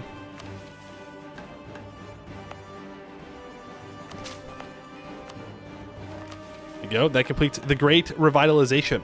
Gold flows through the caverns like an underground river, with each passageway acting as one of its tributaries. Orders precede the gold, laying the path and directing its travel. Meanwhile, dragon priests and artificers order the creation of 1,000 fungal farms, each attempting to prove themselves the greatest stewards of the nation. Experiments procure the best spores and funnel them to the tunnels, while priests preach to the masses while they survey the soil. For both, the motive is the same: prove that they, not the other, can feed the masses of Kobildzan. As tribal barriers merge into coalitions of priests and inventors, each organism of the state creates their own plans for its wealth. None, though, can command that wealth alone. The familial Trivuak are the custodians of the caverns, and all governance must eventually flow through their leaders. Contracts are formed between Trivu and faction, solidifying the legitimacy of each as the nation becomes one. Industrial policy is determined by compromise and incentive, and the networks of Kobildzan begin to take form. Dyes will now be produced in Vermgurdex and Ipor Uduzu. Alright, for 50 years we get minus 20% construction cost, minus 10% construction time, and we gain permanent claims on Kobold Trap provinces. A production efficiency of over 40%?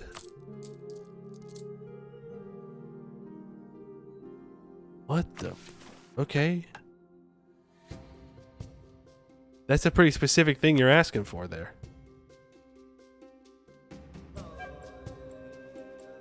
Now we need these provinces to all have temples built. I need the horde value to be a little bit higher.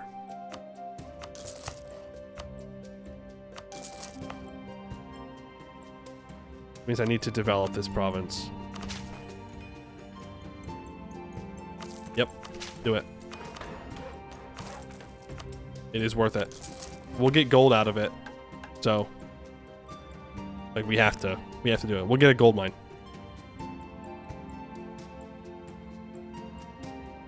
Ahead of time in natural scientists. They want me to go ahead of time on admin tech? Is that what you're saying to me right now? On admin tech?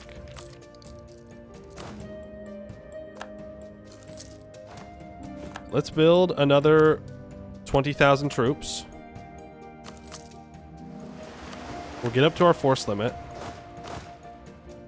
You go ahead and drill. You go there. You playing tall boys? I mean, don't we have to like conquer the world or whatever? Something like that. Last I was told, that was what we have to do.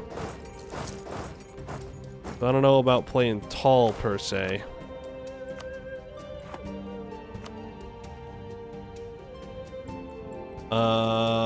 I don't like the technomancers being in charge. I'm gonna boost the brillites.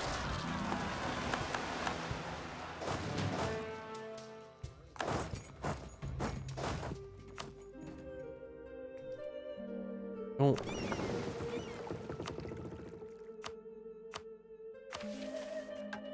Gonna do private artificer funding. Yeah, click it. Give me a general with 60 tradition on it. That puts us over our force limit. I can just delete 4 troops that I shouldn't have built.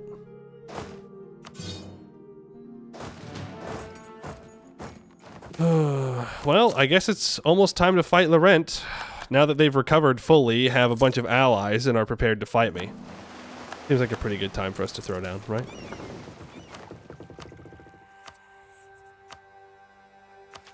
Seems like the appropriate time. I could take tech. But I shouldn't. Could take the ideas. And maybe we just sit here for a while. We don't go to war with the round. I'm losing 8 ducats a month. That's kind of unacceptable. All right, gold mine soon. Gold mine soon. Gold mine soon. Gold mine soon. Gold mine soon. Gold mine soon. My truce with Goed is up. He's allied Arboran?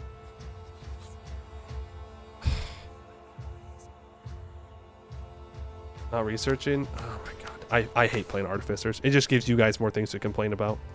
Here. We're investing into round navies.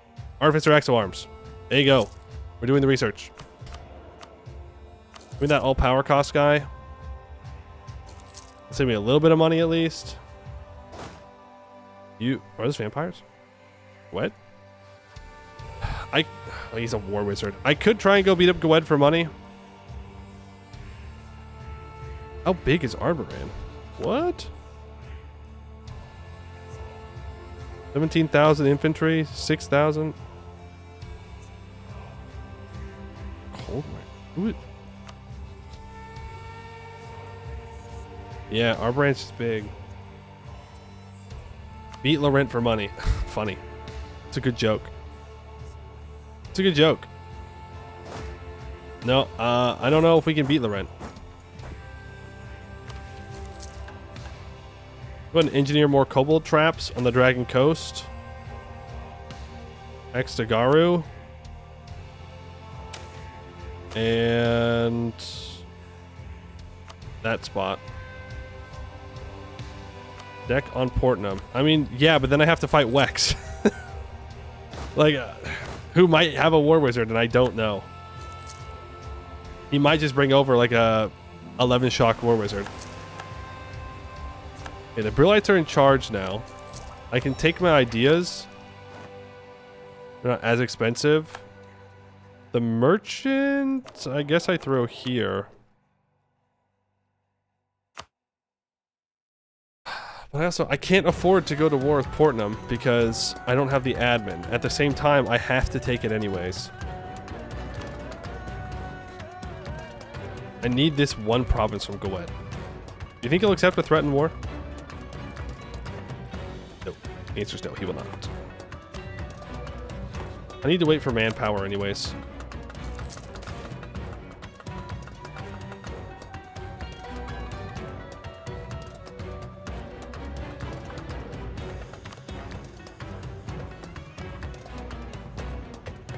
Artificer moment. Wait, why do they want me to own that? It's glass. Weird.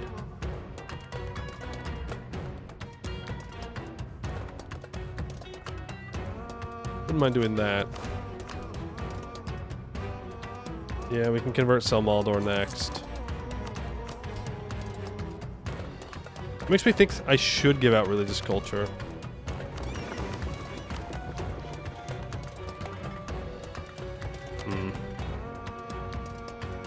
It's special glass. Oh, sorry. It's artificer glass, of course. Of monsters in war. I mean...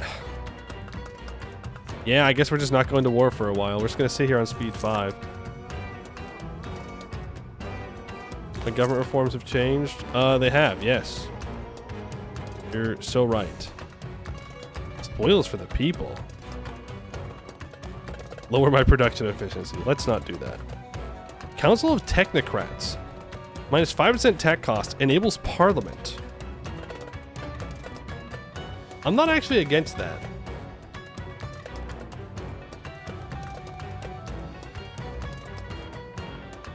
I kind of like that idea.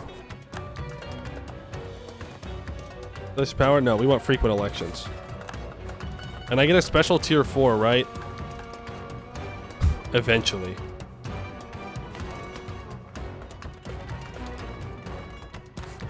Gonna cost 180. I mean,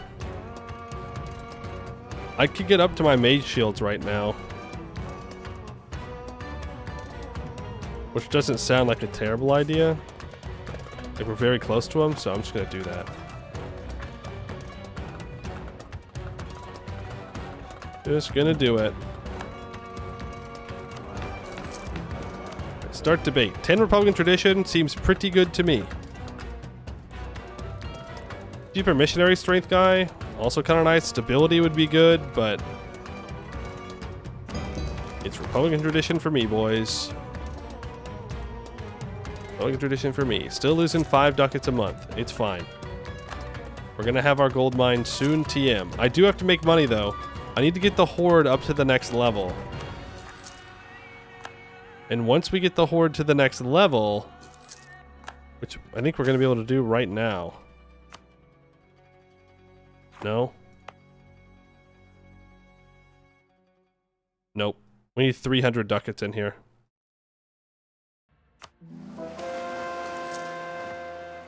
Goblin Iskani refugees. It started with 3 families, the next day 2, then a lone woman with a tormented look upon her face. They fled the chaos of Esken all the way to the Reach. They speak of bloodthirsty marcher lords killing their kin without batting an eye, and brutal orcish warlords bringing back the slaver's yoke. Devastation, death, grief, the loss of the home they claimed for themselves after the Green Tide failed. Thus, these refugees set off for the only place where they could be free from persecution. During their journey, many died to hunger, exhaustion, bandits, and so-called adventurers, not even counting the threats lurking the Ballmire in the Great Woods, and yet each step was proof they were alive, and they brandished their will to live in defiance of their foretold doom. Now they come here, seeking a place that will welcome them, and where they can build a better future for themselves, or indeed any future not of shackles or blood. Goblin refugees have come to our lands. Okay.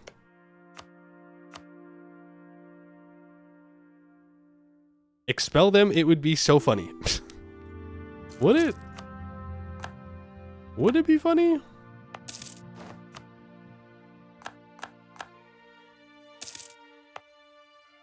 You already have a seat. take the Diplotech? No, I grabbed the settler chance. Council of Technocrats. This guy can become a 1/2/1. He'll be a 3/5/3. So that's who I want to elect. 3/4/3. He's an obsessive perfectionist, which isn't great, but he has better stats, so I'll take it. We can get plus 20 global settler increase. We can turn off this edict. Yes. Yes. Thank you very much. Need to keep exploring. Go explore. We're making money because we're selling things. How much do I have in the hole? I would need to donate 500 to get it to the next level.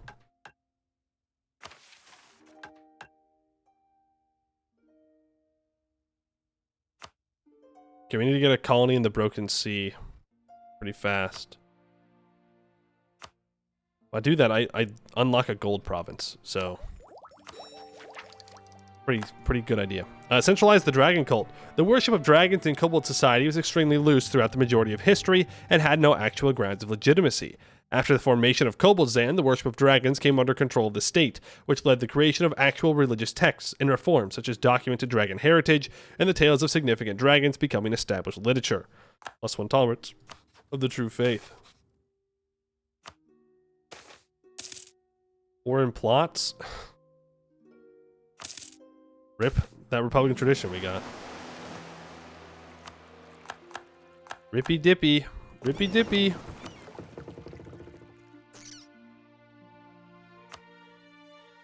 Go out there. Gnomish Genius. Do the first one, and then I will contribute to the Horde a small investment. And now we can complete a Horde worth having. Manifest shipments to the Horde in Soxen-Koboldzex. Trade Wings, Trevu, Spring Glade. Spring Glade, yeah. 1524. Hey, 1524. Easy.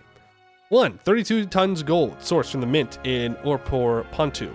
2. 2 tons rose metal, sourced from Ruby Hole. 3. 0.5 tons iron swords, sourced from battlefields in the Westmoors. 4. Blueprints for the latest edition of the Spark Drive, sourced from Flame Delve Trevu in Revenarchy. 5. Mural from the Ice Sleeper, sourced from Bentwaters in Malahia. 6. A single flower made of gold, which unfurls itself every morning and curls back up at night, sourced from a relics dig in Ordent. Note, shipments are increasing every year, can barely keep up with the demand. The altars they're making are unparalleled. It's barely even about the gold anymore. Glory to the Horde. Gold will now be produced in Orpor Pontu. Has minus 25% chance to deplete, and we get 50%, sorry, minus 25% from the inflation to it, minus 50% chance to deplete. We produce paper in Soxen-Koboldzex, Fitagenbaya, and Revenarchy. We remove the missionary. Instead, we gain the upgraded red Nimrith the Horde Builder for minus 0.25 interest per annum and plus 7.5% goods produced.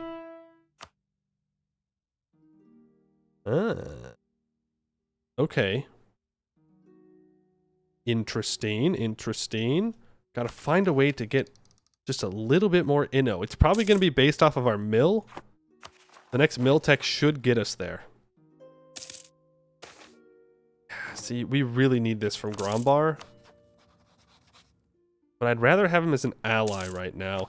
And I think our next war against the Rent, we call Grombar in. If he'll join.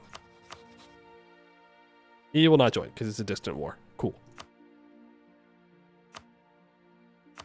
I didn't really want him to join anyways. You know? Like, it'd be kind of lame if he joined. It'd be super duper lame if we got help from our allies. Did that just deplete? Did that just say our gold mine depleted?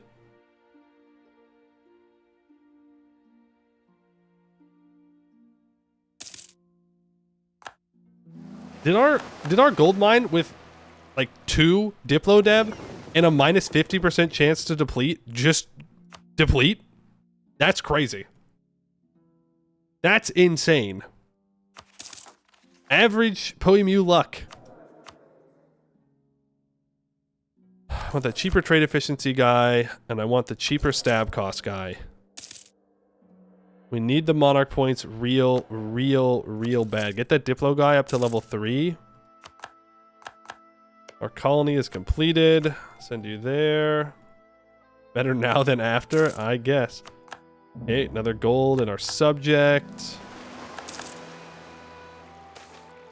Yeah, I feel real bad that we're not expanding right now. Like, real bad. But we gotta chill. We're multiple techs behind. We can grab mage shields. The question is, do we actually want mage shields? Like, specialized troops would be really good since we're an artificer nation, but for right now, I think we want to keep mage shields, and then we'll switch out of it later. How many artificers can I even have? I can have 13. Okay. The drill game from Wargames helps a ton. Counters the malice for artificers drilling. Oh. Okay, so there's multiple different ways we could go with it. Artificer Exo Arms. Through recent advances in potent dynamic servo technology, the ability to provide extra limbs is finally possible, without the need for committing crimes against nature. Advanced Exo Arms are mechanical limbs powered by clockwork and controlled through a divination-based magic interface with the user's mind. Though not economical for general use, this innovation will allow our artificer units to become a much more potent force on the battlefield, able to carry more tools, tinker on the go, and wield much larger and heavier ordnance with even more inputs. After all, 3 hands are better than 2. We will immediately fund the artificers. Dragon scale plating. Minus 5% fire and shock damage received. Or I can just get minus 10% shock damage received from the magic missile deployer. And this affects all troops, not just artificer troops. Waiting for the mission? Sometimes, man. Sometimes missions are very frustrating. Sometimes very frustrating. Yep, we do need it. We do need that thing.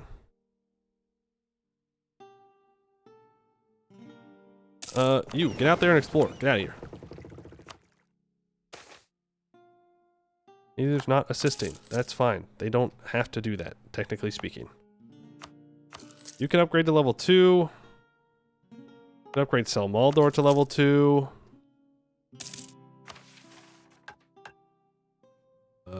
Not at full manpower yet, so I'm not going to click that button.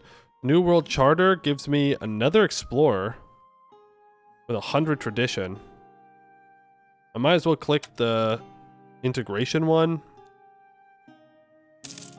Why are you sending an Explorer to reveal people can get AE against you?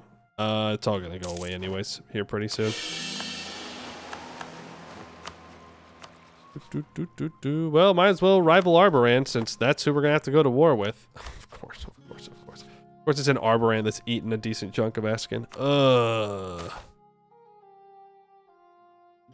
Ooh, yearly inflation reduction 0.05. I don't know. Getting rid of these brass dragon upgrades is a hard sell.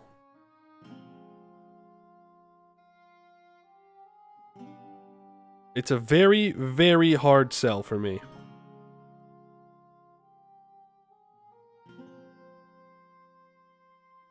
I think I'm just going to put the money in the Horde. And I think I'm going to build 3 troops over here. And I'm going to try and find the stuff and things.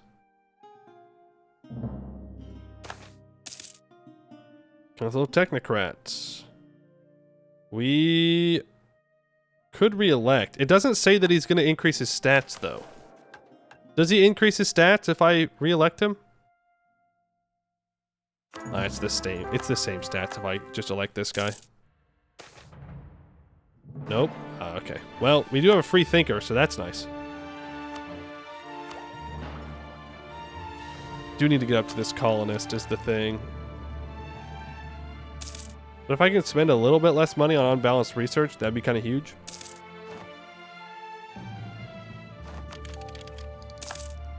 I'm going to take that admin tech. I can purchase this ability. Not that it's going to matter because the age is almost done. We get iron over here. Gemred Kurt's having a good game. Alright. So be it. We have to do it. Don't want to. I don't want to. Of course, Gowed's getting babysat. If they're not getting babysat by Laurent, they're getting babysat by Arboran. For that, not going to worry about converting there.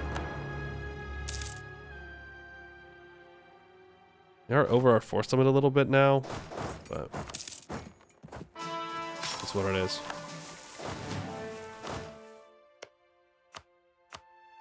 Colonist here. At least we're doing well around this area.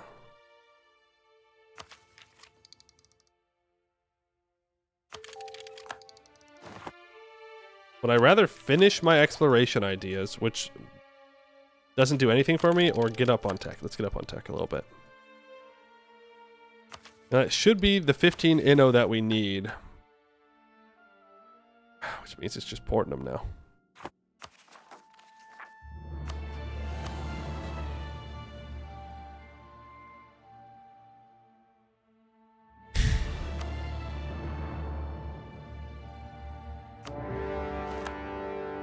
Alright.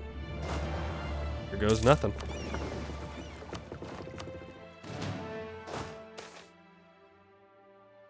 The Elfin Bride. Yinnick legends speak of what we can now translate as the Elfin Bride, a woman or being of immense power that could break worlds, and that she is still alive, wandering the woods of northern Aelintir. Whether it is true or not, finding a living member of the precursor elves or even an intact building would be a finding to put us in the history books. Sure, let's find the Elfin Bride. We're going to throw our merchant down here, start trying to steal some trade.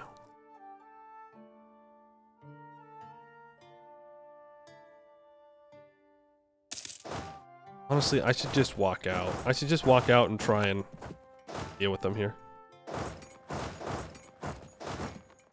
Search and destroy the gnomes. Let them walk onto there. It's a flatlands fort, but okay. Westam's there waiting.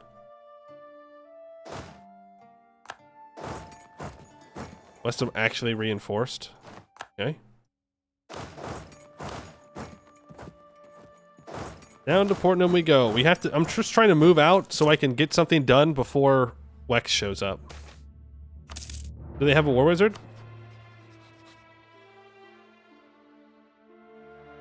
Yeah. They do. He's old, but yeah, they do. Should have figured. I mean, I did figure, to be fair.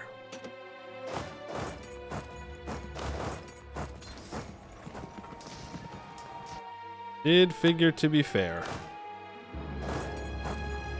Is he still the Emperor? Cool. Cool. We still have Wex Emperor in 1528.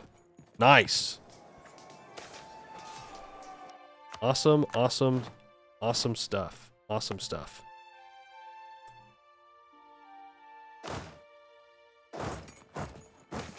He has come to you. Yeah, you know, you're not wrong. He has shown up. Elfin Bride, Midnight Visit. The northern forests of Aelintir is a place of thick trees and barely any sunlight. It is said that one can get lost in these woods, just as one would get lost in the deep woods back in Canor, perhaps even more so. In the dead of night, the entire camp was woken up by what looks like fireflies, but no, it was fairies. These fae resembled miniature humans but with butterfly-like wings, and laughed with joy as they played pranks on the men, stealing trinkets as they buzzed above like bees. You wish to find our queen? Look for a tree split between two worlds, dearie. Hee hee, one says. No trust fae, captain, one of our men whispers. The man was of brutish, ruin-born stock, one of the cursed ones. Fae in the forest mean harm. They dark, unseelie, look good, but actually bad, he grunted. Eventually, the sprites disappeared into the woods, but by the time the group gathered their senses, it was sunlight. The explorers had not slept, but it was time to go. It wasn't actually. We could afford to rest here for the day. The Ruinborn was right. We must not trust the Fae, or they were clearly Seelie Fae, which are the good ones. No, the Ruinborn's right. I trust him. He knows what's going on.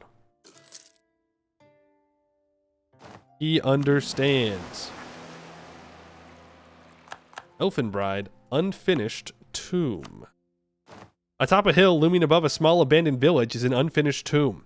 Reality is broken on this hill. The air hums with dark energy. Monsters of the night seem to appear out of nowhere, some unknown to both the people of Aelintir and Canor. It is shaped by a black stone, and was not shaped by hand. The tomb is as large as a town hall, but much of it is incomplete, and the black stone that seems to have been enveloping the building has left honeycomb-like holes. Peering into them returns only darkness. It is too dark to see any detail in the tomb, but whatever riches in here seem to be long gone. One of the lads does find a stone tablet written in precursor script. Some of it is damaged, but it reads, "I have come in search for my mother, but have found only the tomb of the destroyer. Received stone message. Her garden, west. Destroyer dead, but mind warriors lurk in the woods." As the scholar finishes reading, a ghostly chill runs down his spine, and he begs for the group to leave. Many have left already, seeming to prefer the company of the gloomy forest rather than the tomb. There's a chance that the leader will die. I kind of want to decipher the tablet. I want to know what it says. I'm going to spend the admin. I love wall breaches. I am too far behind on Diplotech to even attempt to stop that landing.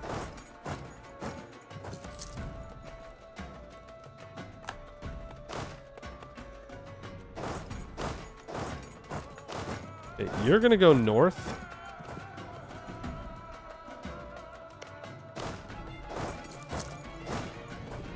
You know who would really appreciate helping me right now? My ally. You know who has no interest in helping me? My ally. Forward-thinking ruler. Nice. Decrease the monstrosity. There'll be a stack whip on Portnum there.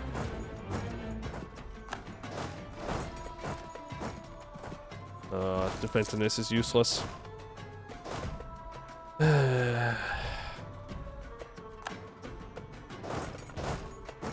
just have to play a regular game now. No more fun defensiveness memes.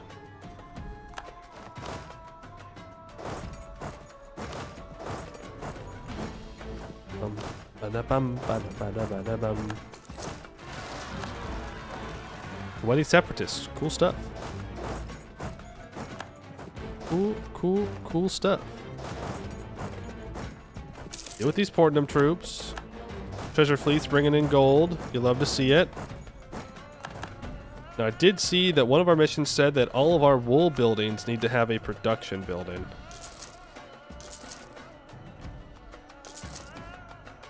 I don't know if that includes the stuff over here, but I'm pretty sure it said all wool. I guess I could check. It's not like I can't look at the mission right here.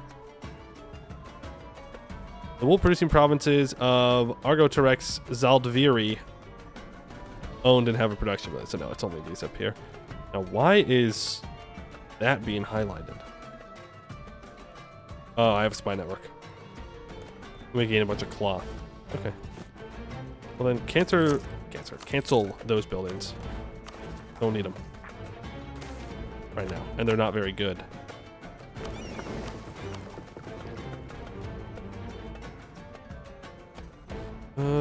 Let's go for Althulus Lamensi. Why not? Yeah, I clicked decipher that tablet, and I'm getting a very much no deciphering of said tablet so far.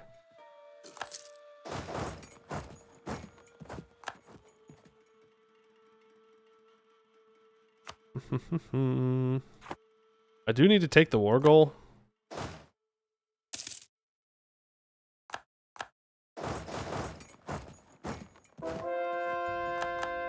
Right, so now I can hire a level 3 Inquisitor. Cheaper. We'll take that. I can turn off the Missionary Strength Edict. I can send that colonist back out along the coast here. Very much. Tablet said it's just a prank. Like, not actually haunted, just wanted to freak you out.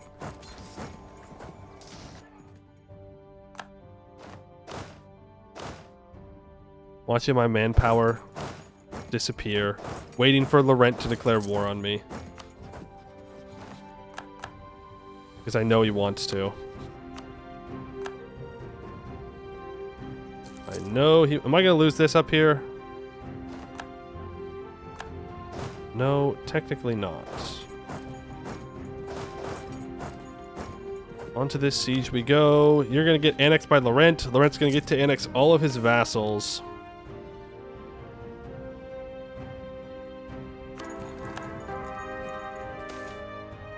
Which is not very cash money. I think we're gonna have to abandon this siege because we have to relieve this siege up here. Why are we not attacking Laurent? Because I need Portnum too. More boats? I'm too far behind on Diplotech to bring my boats out. Celebrate a festival. Let's just start expanding if that's what we need to do.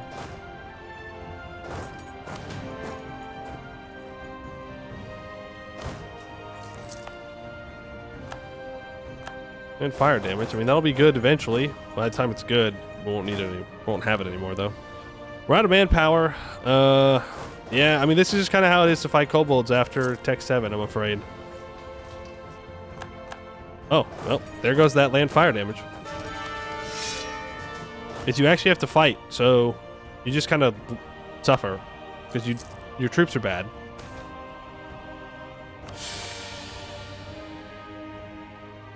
Cool. I didn't want stability anyways. Dude. I just feel like everything. Our luck this game has been atrocious. It hurts. Physically hurts. Diplomatic faux pas, of course. How could I forget? How could I forget the diplomatic faux pas, honestly? Played Cracked and Roar. I have played Cracked and Roar, though I think that was before the VOD channel.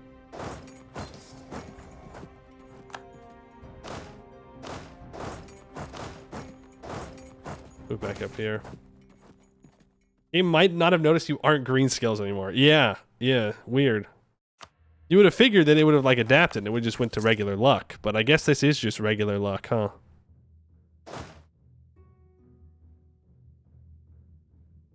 Losing 17 ducats a month out of manpower for fighting like a not difficult war. Wex didn't even bring their war wizard at this point. Like, this is just us existing.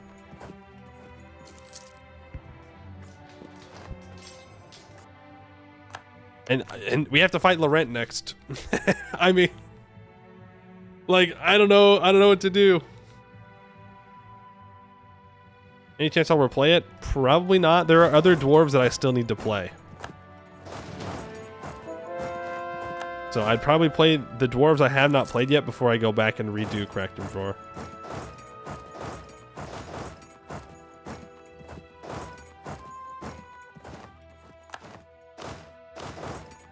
Please don't let him get onto his boats. Damn. We were too slow.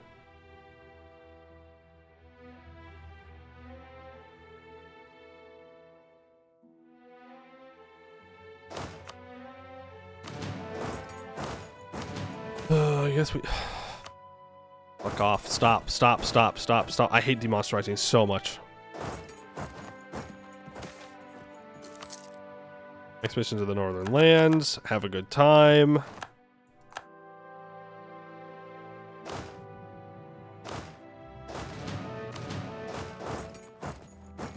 We'll consolidate and keep going.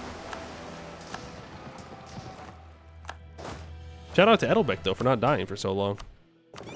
That is pretty nice. It's been nice to have a good general to offset everything else. There's dragon scale plating. Though most of our loyalty is to chromatic dragons, some individuals have always been intrigued by the metallic ones we hear rumors of. Would their scales be even harder than a normal dragon's, akin to a suit of armor by itself? Our artificer has taken the interest and turned it into an obsession, which has now borne fruit. She abducted a few eggs and dunked the new hatchlings again and again in a strange dragon and damesteer solution.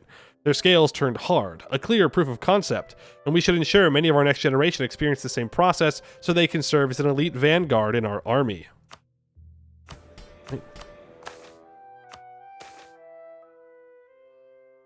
Honestly, the view catcher for the reform progress would not be terrible. I don't think I have any conventions active either. I mean, we really only have spell in a box, but sure. All right. Well, now they're not going to want to peace out. I'm also not going to be able to full annex here, I don't think.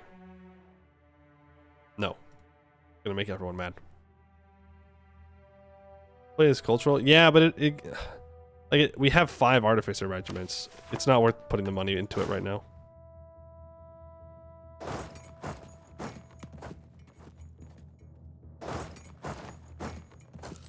Not worth it. I mean, hey, shout out to Wex for throwing the war and not bringing their war wizard.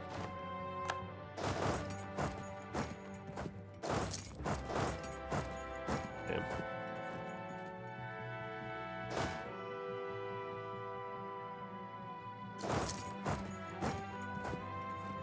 I guess we go after Westham? Oh my god, look at this. Look at that Arboran, dude. Oh. Gross. Mega Arboran game.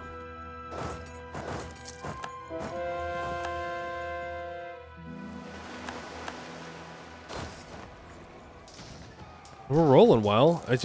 We don't do damage. You got stack wiped. Not a real stack wipe though. Like a can't retreat stack wipe.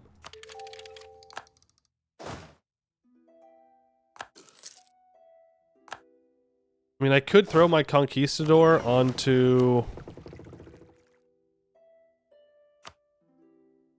my main stack here. Did you get black flagged? You idiot. You dummy.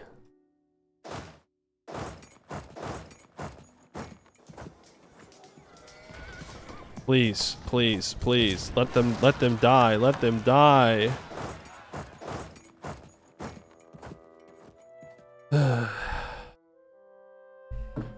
Yeah, I mean, yeah. Fucking cowards, dude. Absolute cowards. Whatever. I think we can win.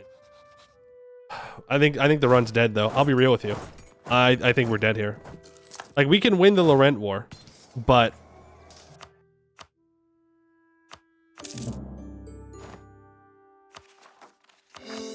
we're going to put so many resources into it.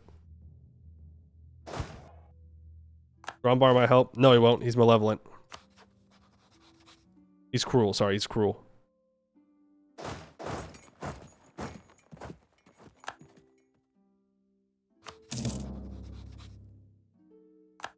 Also an inspiring leader. Who knows? We pieced out. Maybe he won't do it anymore. Yeah. All right. Oh my... he re-allied Vertesk and called him in! And somehow, despite there being a Mega Arboran, Ibovar still fields 25,000 troops? Dude, fuck off. You incompetent piece of shit AI. You only exist because I killed Goed. Ooh, that's frustrating. Ooh. Ooh, ooh, ooh, ooh, ooh, ooh, ooh, ooh, ooh, that's frustrating.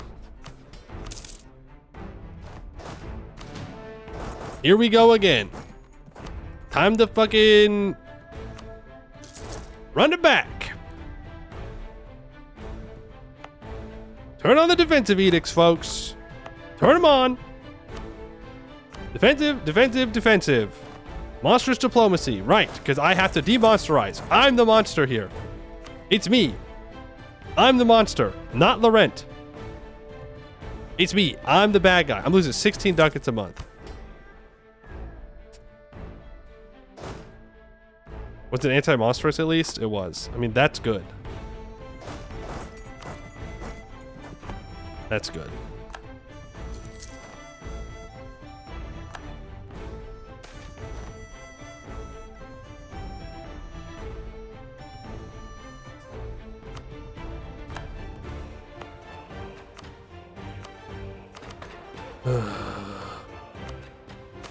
I can't lose my morale of armies right now.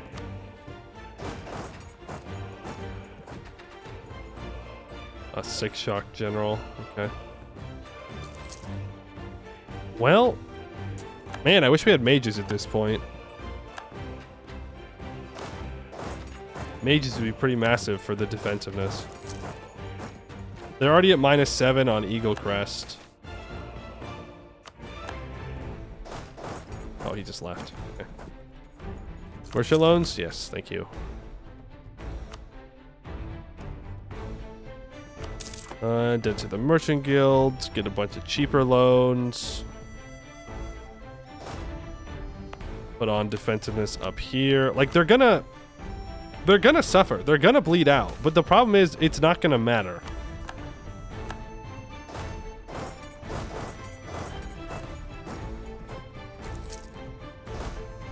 I don't really want to give them a defensive hills fight here.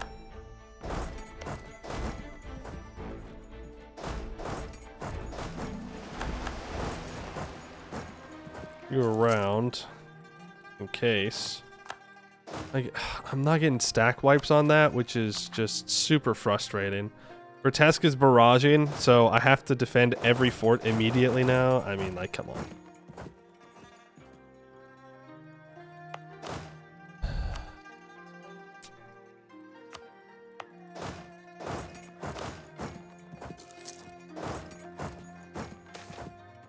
Council of the Technocrats. Any chance I can get a discipline? Discipline advisor. Discipline, please. Or discipline ruler. Strict. Or siege. Pretty good. Improve relations. Silver tongued. Well, you know, that's less good. I think we're kind of beyond the talking phase here. Well beyond it, in fact. Hey, debate in Parliament, though. I can get 18,000 manpower. I'll take it. Thank you. Have to get back down here because Rubyhold's gonna take that. Ibavar has their whole army right here, but I have to leave.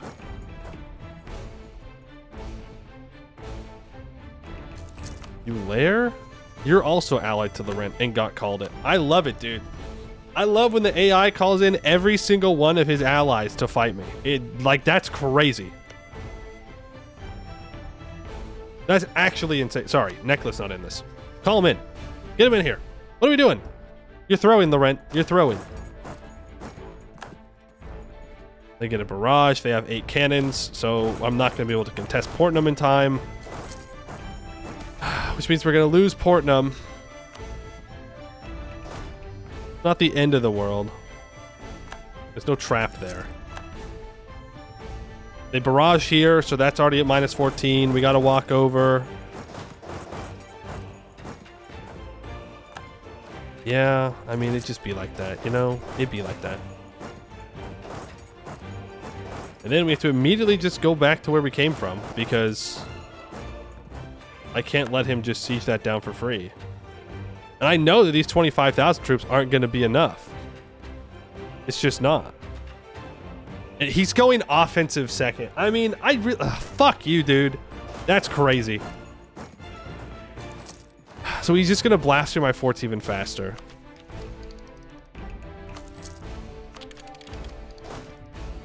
We're not even behind on tech. We just...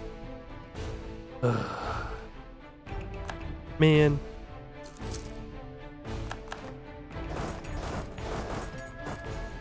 Work that, please. You explore here. But like, even if I win this, which like we're gonna win this, we're gonna win. We're gonna win with enough time. I'll win it. But like, it doesn't matter because I'm not gonna be able to do anything to the rent. That's gonna weaken it. Like, cool, I can take this. If I take anything more than that, I'll get a coalition. I can take Manard. Like, Arboran joins a coalition off of that. Why? Well, because he owns land down here. That's why. Like, I grab war reps and max money and wait for the next war deck. Like, oh, and Edelbeck just died.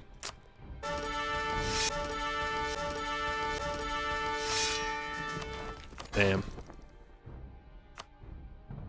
Damn, when it rains, it pours, you know? I release stuff? It won't matter because Laurent will be able to annex it before I can. And now they've got all their troops here.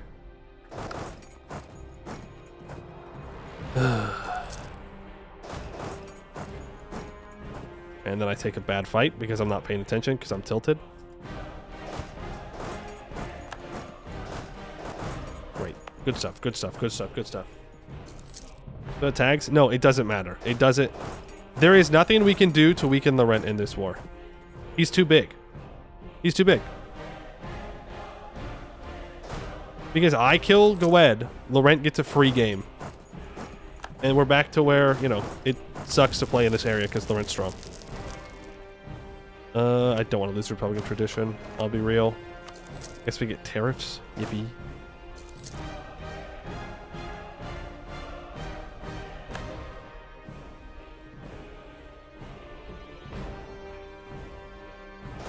I mean, we kind of have to contest this.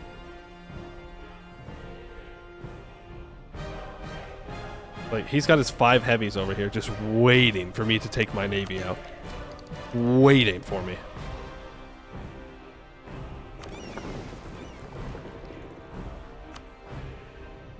You please go home. I don't know why those were out. Island trap. I know. We're gonna do an island trap here.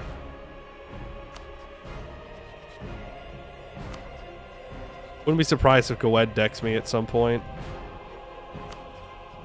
Fuck you, Grombar. Man. Can't have allies at all, ever.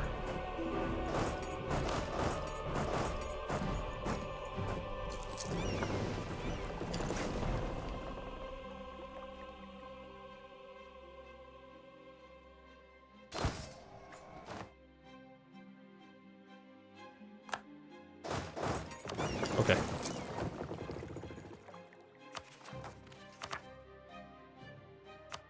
Cool. Yeah. I mean, we still took 2-1 losses there.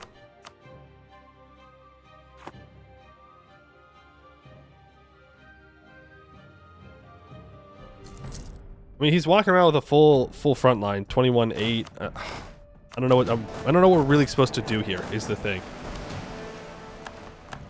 Wex gets reelected as emperor. Like, I can contest this all day, every day, but Laurent's just going to reinforce it. Unless he's not. Okay. Thank you, Laurent, for throwing. I appreciate that. We have 31% war score. 34 from battles. Prove trust with Grombar? No. He already broke his alliance. I'm not going to re-ally him. It's not worth it. We'll just re-break it again.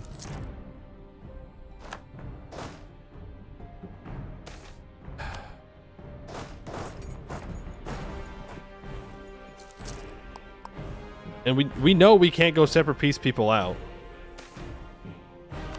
Like, we're not going to get through Vertesk. We're not going to get through Ulair. It's just not going to happen.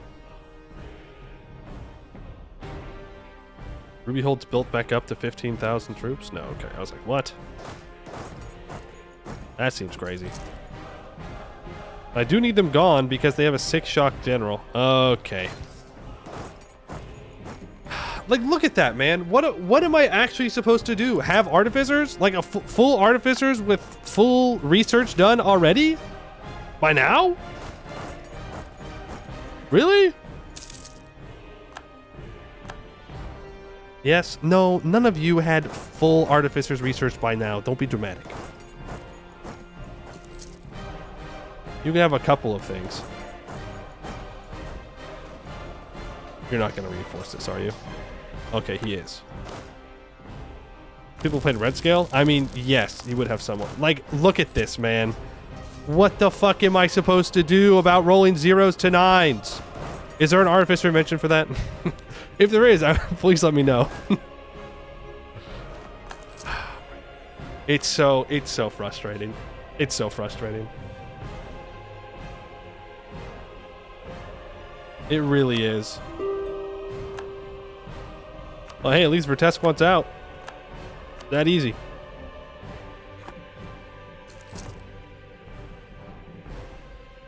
We do lose Portnum. It's not a huge deal. Do it, Laurent. Move over here. You know you want to. You know you want to. Do it. Do I bait him onto the island? Can I even beat him? I don't think I can beat him on it, is the thing.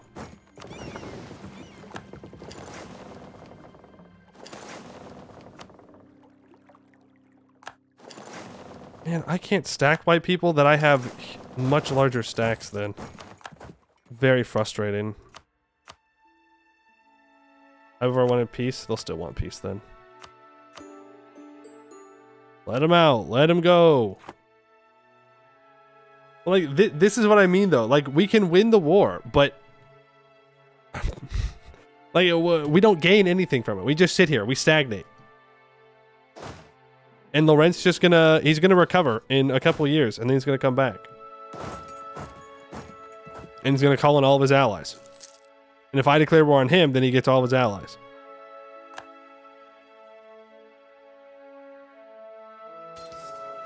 Try and take out Ulair in time. Come on, kill faster, man. That's ridiculous. Why does it take us so long? We don't do any damage. We just don't do damage.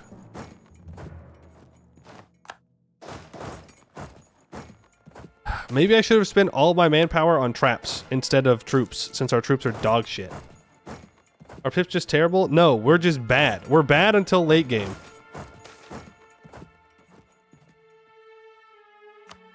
Late game, our troops are cracked. They're great. But early game, they're trash. We take more shock damage. And Laurent has, you know, Cav with 20% Cav combat ability. Cross the damn gap, please.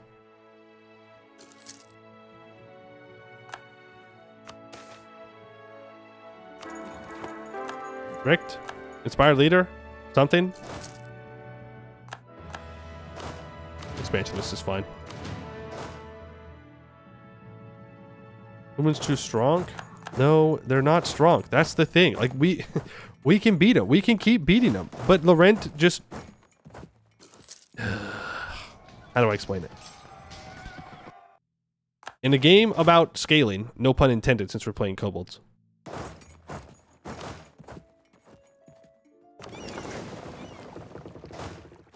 Us stalling as a player is much worse than an AI stalling because the AI gets more bonuses. They get more help than we do. So us stalling when the mission tree has me go conquer the world is pretty much run ending. Right? Because every moment that we are just sitting here, fucking around, fighting Laurent, you know, for no reason, is a moment when the command is expanding. When Gemredkurt is expanding. When whoever in Sarhal that we probably have to fight is expanding. Katarata. Mega Katarata. Right? So...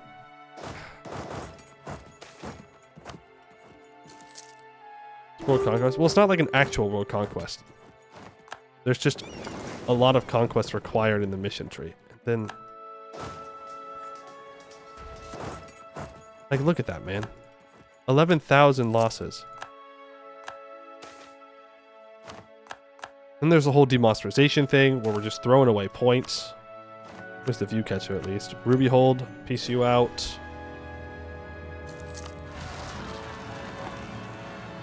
Hey, at least those rebels might help out.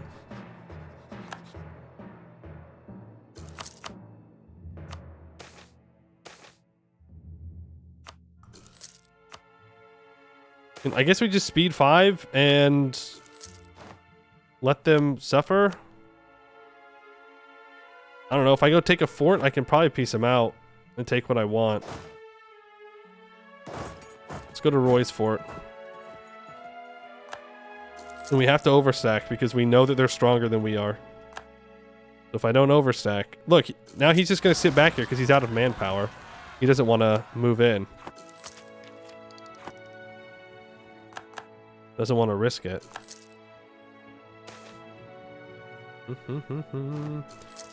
Big thing would have been having vassals, and year on you released and fed cores to Westmoors and Eaglecrest, then started releasing and feeding the halflings from Laurent.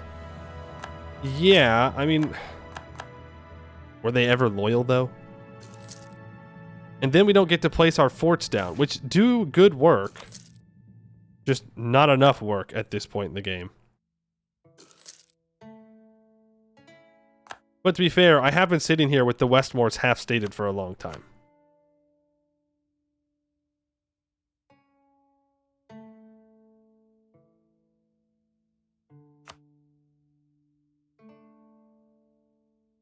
I'm not taking 400 less ducats.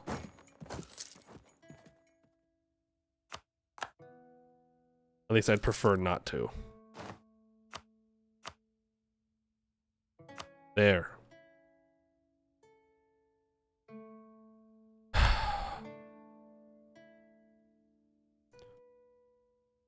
Like, we can grab a vassal. No, we can't. Unless I don't take Mannered.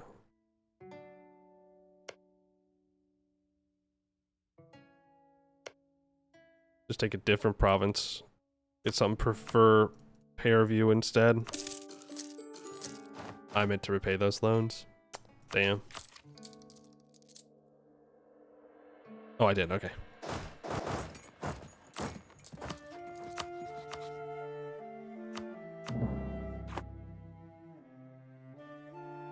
Like, we beat him.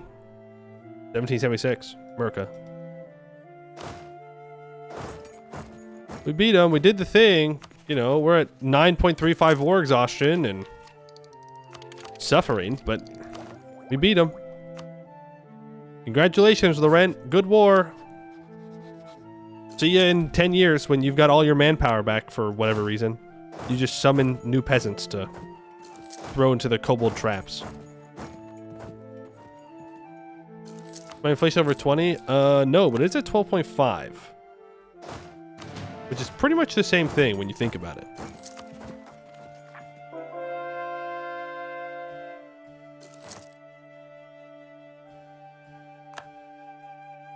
The second war crippled Laurent. Yes. What year did you fight Laurent, though? Did you fight them 30 years ago, or did you fight them in 1538? Like, I'm not saying that we can't break Laurent. I'm just saying that even if we broke Laurent, it would take so much time and so many resources that I don't think it would matter. Like 1470. Exactly. Exactly. Yes, that's my point. It's much easier to break Laurent in 1470 than it is in 1538. This is normal. I'm playing on normal. I mean, this is just part of playing Greenscale now. Mill ideas? I mean, I don't know.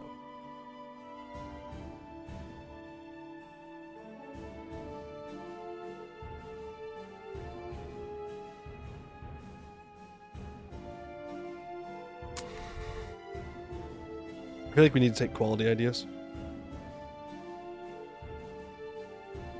I feel like it has to be quality ideas. Complete centralized the dragon cult. The worship of dragons in kobold society was extremely loose throughout the majority of history and had no actual grounds of legitimacy. After the formation of Kobildzan, the worship of dragons came under control of the state, which led to the creation of actual religious texts and reforms such as documented dragon heritage and the tales of significant dragons becoming established literature, +1 tolerance of the true faith.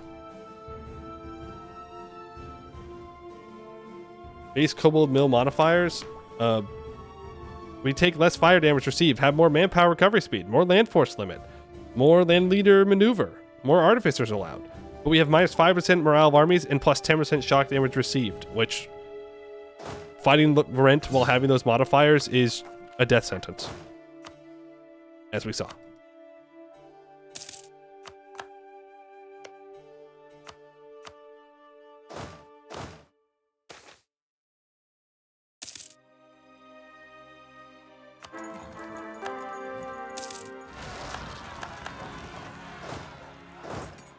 Go up there.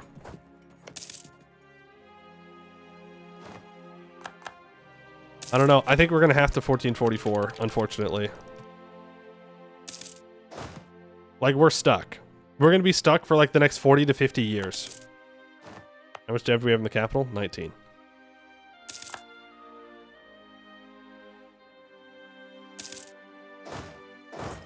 We're just very, very stuck.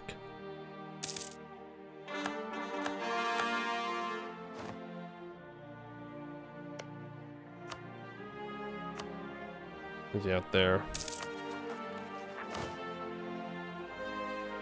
Am I gonna get called in the League War? Hello, UI? I broke the UI for a second? I mean, sure, but who cares? It's the League War.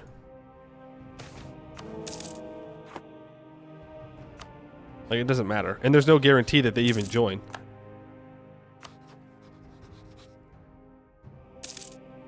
No guarantee that they even join.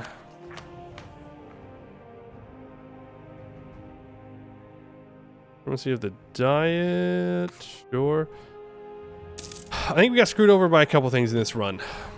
Number one, too far behind on tech. Don't know how to fix that one, really, other than just having better rulers. We had some pretty bad rulers overall. Number two, our religious unity was too low for too long. We needed our religious unity higher earlier so we could turn into a technocracy faster. Play as red.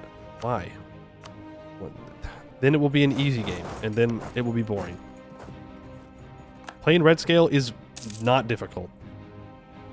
You can kill the red so fast if you play red scale. You just get a border, you deck on them immediately, they bleed out, you release vassals from them, and then they get eaten up by, like, Westham and Pearl's Edge. I don't want to play red scale. We've played red scale. I want to play green scale. I'm gonna have to think about how to make green scale work. I'm thinking about the first war, where we fought the gnomes and we fought Sel Maldor. But then we didn't get to full annex Sel Maldor. And that's pretty rough. Grombar's killing Gowed now. Okay, Grombar. Alright, Grombar. Whatever you say. Whatever your little heart desires.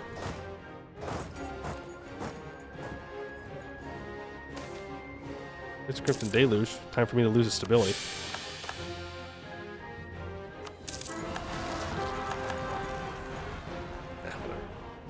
Peasants' War? Internal conflicts. Yeah. I think only up to Moorhill and Gowed War because you were stuck with religious unity issues blocking mystery. Yeah, I mean, it's true. We could release a vassal, right? We could release the Westmoors as a vassal. Like, that is an option. It would unfortunately leave this strip of land owned by them, but that's not a huge deal. Bullets supremacy? No. You don't want to purge. You don't want to purge. Too many bad modifiers, too much opinion malices, too much monarch points to even start it. We just need to own less human land. But I wanted to take this specifically. I wanted Ez Kurabix because we can put a fort here. And this fort has been really nice. It's been super nice. If I give this over to a vassal, then I have to build a fort here on my vassal, and then it won't be nearly as defensive. Because the only way we win wars in the early game is through attrition. But that means that we have to kill both Laurent and Gowed before they get cannons, which as a green scale is quite the task. Quite the task. Seize from the vassal. That's true. Could do that. Make them disloyal forever, but we could seize and hope we can just get them in line. Like, see, we're catching up on tech now. But it doesn't matter. We're too far behind. Too far.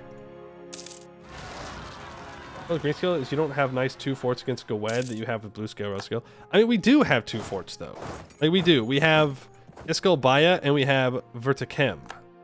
Like, the first Gowed war is not necessarily the problem. The problem is getting through our missions faster.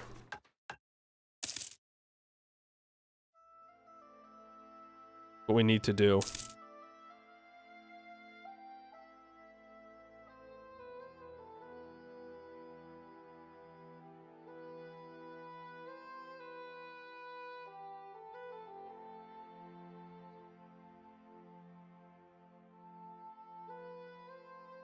Like, a lot of these we did not too slowly is the thing.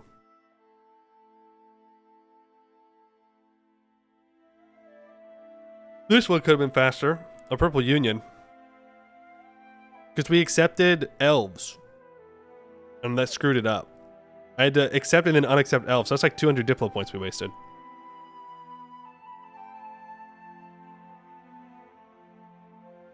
We only take other kobolds up to Moorhill Fort, up to Selmaldor Fort, and Nimsgard lands before technocracy. Yeah, I mean, that could be the solution, right? Just try our best to keep our religious unity as low as, or as high as possible.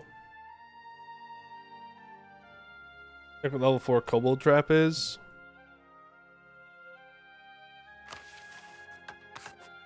Kobold Traps.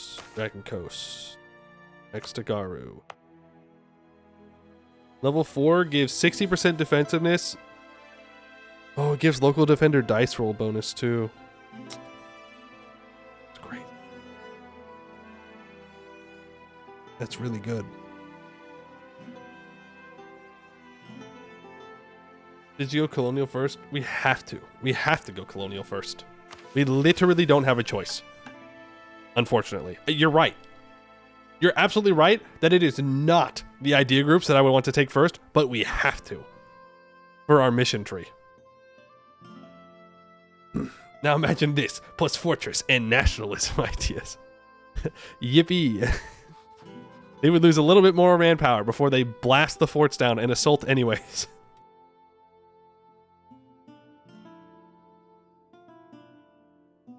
Could go Silver Dragon early. No, I feel like you have to go Brass Dragon. You have to. You need the morale of armies, and you need the manpower recovery speed. You kind of want inno or defensive first, but have to go exploration. Yeah.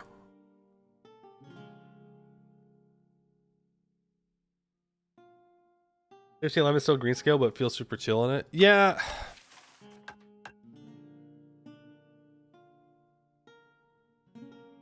Is this a whole piece? Is this a whole mission tree, by the way? Oof, we have to hold at least 15 festivals. No, yeah, this definitely expands. They want us to go subjugate. Oh my god. Yeah. No, I don't think I can wait that long. We have to get out and go.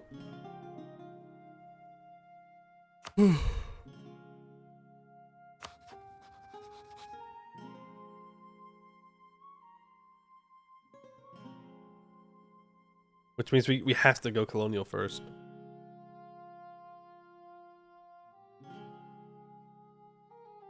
Don't go 1444. Go 1411.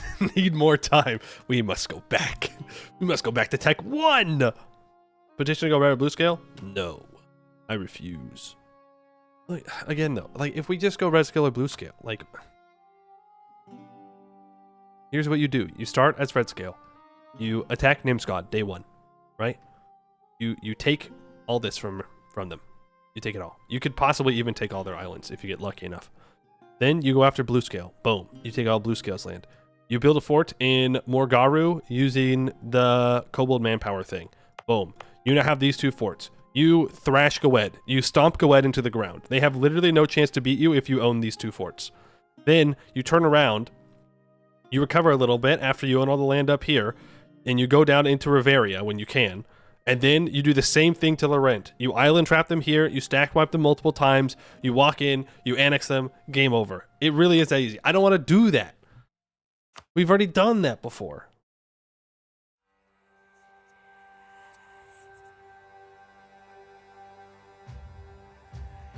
It's better to form as red or blue mission tree. The mission tree rework kind of ruined Greenscale. But Greenscale's funny. The Greenscale is funny. I'm just trying to find where we can make up time as Greenscale compared to red or blue scale.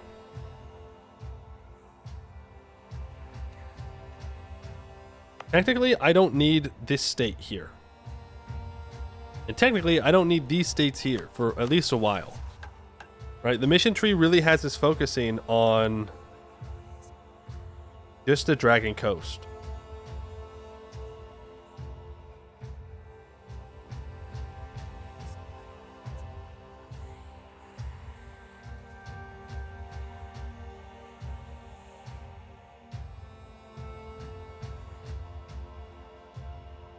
Mystery does eventually demand you eat most of northern Canor. They want me to go colonial?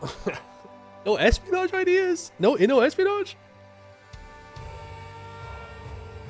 Yeah, super lucky last Red Scale. I know. But with these traps, I really don't think Red Scale would be that difficult. I'm not saying to be a walk in the park, okay? I'm obviously oversimplifying it. But...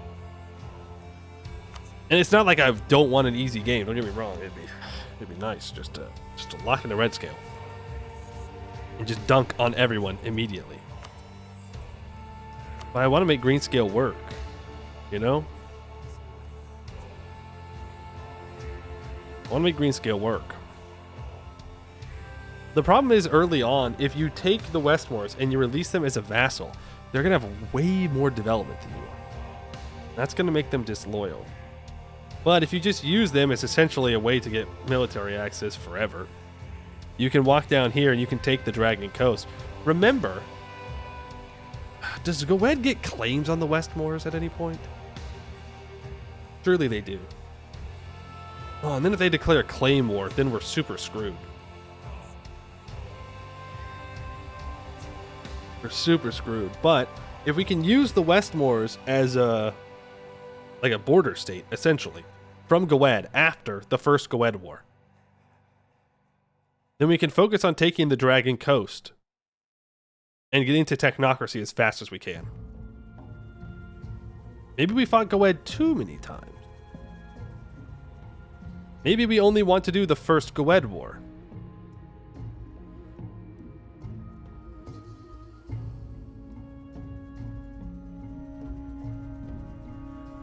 When they start as a Goed vassal? Yeah, but what I'm saying is, like, then they annex them, and then they get released again. I don't know if there's some... I mean, they would just make a claim, right? They'd make a claim manually. But money. I know, but money. That's the thing. But, like, the thing is, if we can just form Kobildzan... Well, okay, not form Kobildzan, because that takes Tech 7.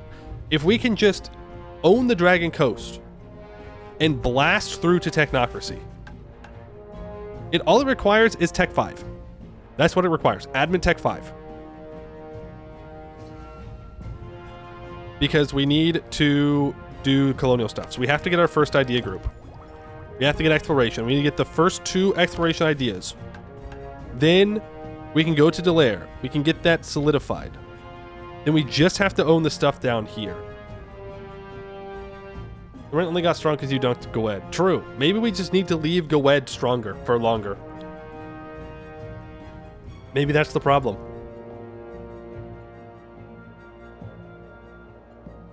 We did have horrendous rulers, but, you know, we'll get horrendous rulers again. It's fine. We'll just get them again. Then they just attack you. That is the problem. If I leave Goed and Laurent alone, they will both attack me at the same time. And then we die. And odds are we're not going to have a Mega Grombar again. So we couldn't even find an ally anywhere.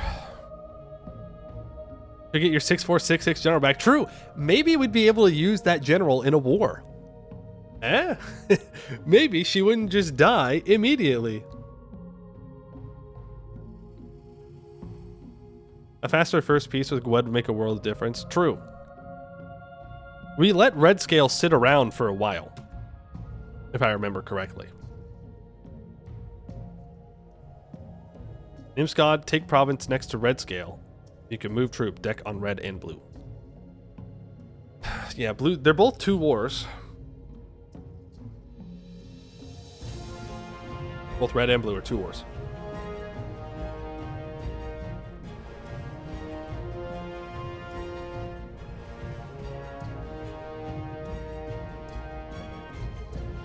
Could be 1 wars each. Oh, I would have sworn that they were 2 wars. Doing a short go Edward for just money and turning on the other colos may be a play. Yeah. I mean, it may be it, right? Because that gives us a little bit more power. I mean, it's not like there's a ton of development here, but it is a little bit more power. That will not be an accepted culture necessarily, but will be our brother cultures, sister cultures, whatever they're called. Which gives us pretty good stuff. Wars and devs adjust to make them 1 war each. Oh, well, maybe I was just too slow in getting to them then. Need Dragon Coast ASAP, more defensive than Greenscale. That's true. It'd be good. I mean, even if I have to manually move my capital over here.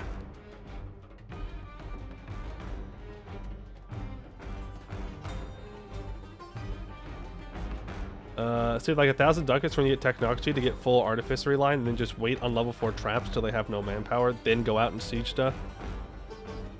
Yeah, I mean, that could be it too. If I'm not always fighting wars against Gwed, I can invest a lot more into our traps, and the level 4 traps are good. The fact that they give you +1 defender dice roll bonus is massive. It's actually massive. +2 attrition for enemies, 60% defensiveness. If you can somehow get those before Tech 7, that's a pretty big deal. Hear me out. We abandon green, red, and blue scale, use the ace mod, and play as magma scale. The secret kobold tech.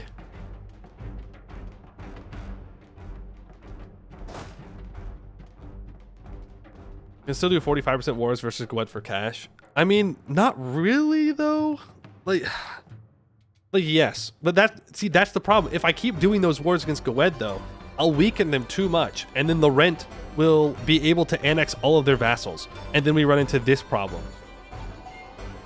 where we have Mega Laurent, who for some reason keeps allying Vertesk, and Ulair, and Ibavar, and calls everyone into war against me.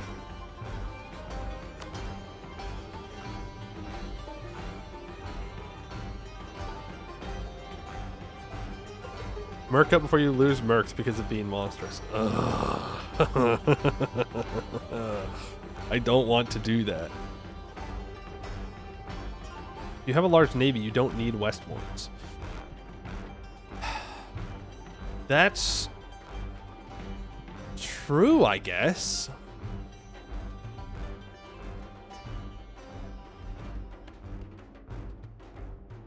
It's a pretty big risk though. You know, like early on, we go and attack Blue Scale without the Westmoors. Like, that was what we did. We attacked the Gnomes in Sel Maldor, and then we ferried over to attack Blue Scale when they were fighting Red Scale. But I feel like I'm missing some time here somewhere. Like, in what we did, we fought the Gnomes, and then we fought Entel Maldor.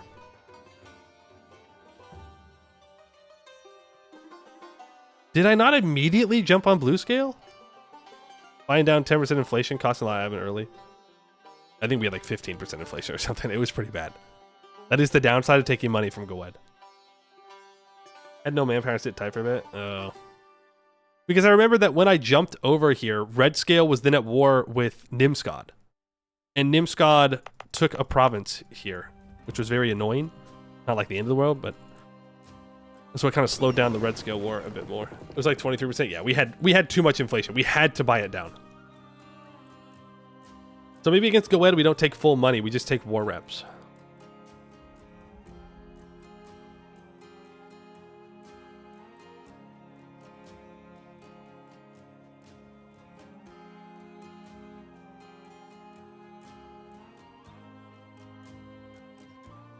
Build Navy very early so you can do landing on the gnomes.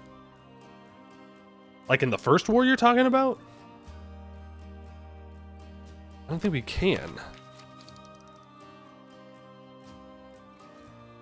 Yeah, we can't. We're down 0.1 morale on them. You bought a fort? That's true. We did buy a fort instead of using the manpower. That's true. That's true. Didn't realize that it built the forts. Village capital to get more dev? I mean, whose capital am I going to pillage? Goed's? I mean, yeah. It's not that I hate pillaging capitals. It's that it's usually not worth the aggressive expansion.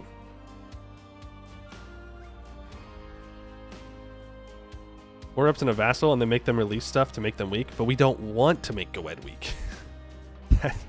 That's the problem. If we weaken Goed, then we get a strong Laurent that we can't contain. What I need is for Goed to stay strong enough to where I can kill Laurent. But I need a while to do that.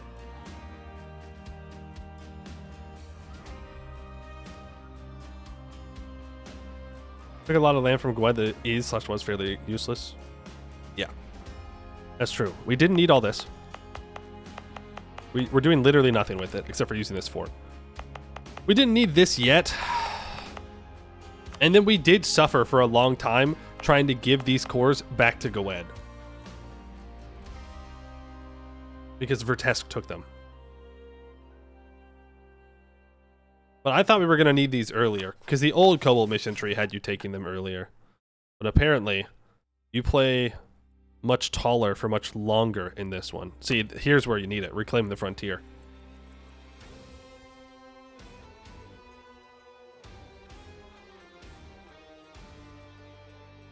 Then, of course, if you demonsterize as a technocracy, you're just going to get obliterated by stability events. What is it? Like 9, 10 stability is a roundabout of how much you'll lose demonsterizing. That's a lot for a technocracy who starts off with 50% Republican tradition.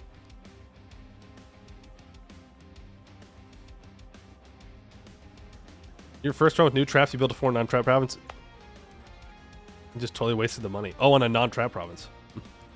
Can't lose stability if you're at -3. You know, you're not wrong. I think they just take admin points. Requirements for demonsterizing, Tech 7. Admin Tech 7 and 1 stability. That is what you have to do to demonsterize.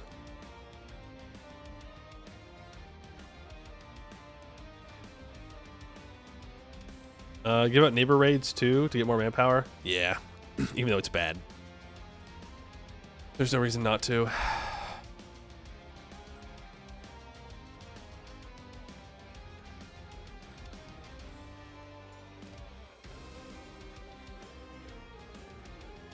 I mean, I'd love to build a navy early to land on the gnomes, but our loan size is 6 ducats. And that's where we got all of our inflation from, was from having super small loans, taking a bunch of them, and then taking a bunch of money from Goed. They really give you 1 year of manpower. When you siege down fort, yes. Restart until Sol Maldor and Nimscott are diplomats, and int into the Dragon Coast ASAP. I like the confidence. I mean, Nimscott's going to declare war on me no matter what, I think. I don't think there's any way to stop that. It's time for the legendary migration of Darkscale. Yeah, let's make it even worse for myself. I think vassalizing Sel Maldor might be the play. I think that's something that we should do. Because that's a level 3 coastal fort. Right? If I annex Sel Maldor, full annex, somehow full annex Serpent's Guard as well, it doesn't really matter if we don't. Full annex Sel Maldor, release them. That's a level 3 coastal forest fort. Next stream, I don't think we'll start a new run today, no. I'm still a bit tilted. I won't lie. My mental's a bit weak right now. So I think a new run today would not be a great idea. But I think a Sel Maldor vassal and maybe a Westmore vassal, like a partial Westmore vassal, in the first Gwed War is not a bad idea. And then maybe we can somehow grab Cold Market and feed that over to Sel Maldor, because then they have to go through it. But then we run into the problem where they're not on my forts, they're on a vassal's fort. And vassal forts do not get the attrition, which means I have to fight them. Annex them then release? Yeah, that would be the plan. Full annex then release. Get you Serpent Dude, give him Sel Maldor provinces for loyalty. That does mean that I would have to declare directly on Sel Maldor, though. Right? Which is risky with their trade league that they start in. There's idea mod, so you get exploration at a fraction of the cost. You know what? We should play with Dwarven Knowledge. That'll fix it. Just give me Dwarven Knowledge for the kobolds. Trust me, it's balanced. Don't even worry about it. Don't worry about it. Don't think about balance. It's fine. We're in the caves, in the mountains. That's like basically dwarves when you think about it. Huh? Give me like 75,000 Dwarven Knowledge so I can get all of my reform progress immediately. Huge.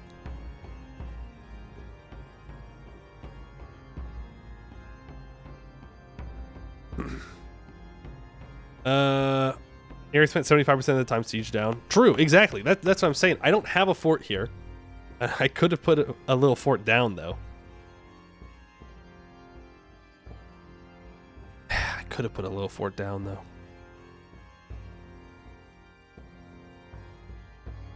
I don't know. It's such a hard call. Because I cannot annex the vassals for so long. Your vassal hold lands, can you build traps in it? I don't think so. Oh, we can test that right now. I'm pretty sure no.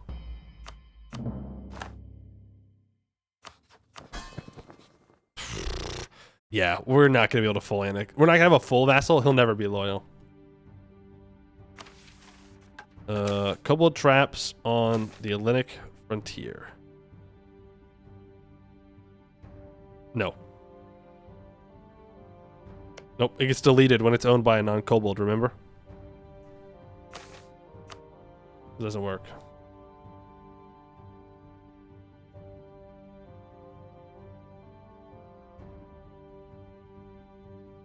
We would be giving up all of this land to a vassal we couldn't annex for a long time. What do we get in return? We get increased force limit, maybe a little bit of money, increased religious unity.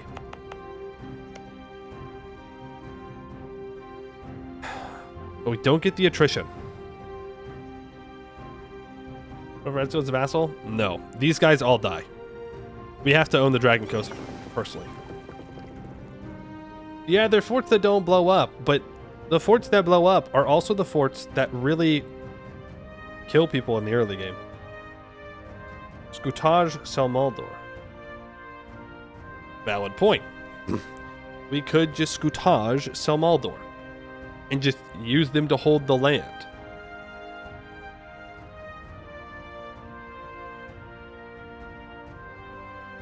But at that point, why am I even fighting Sel Maldor when I could just go south to deal with the other kobolds? You know?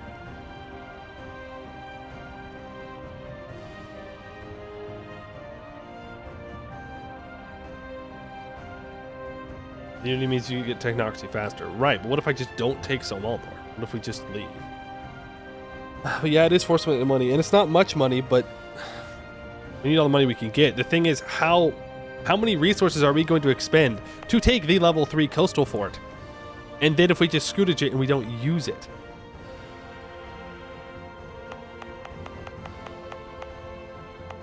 Right? And we have 2 accept culture slots, one of which is for the gnomes, the other of which is for blue scale. So I can't even accept, you know, blue reachmen and get rid of the moon elves.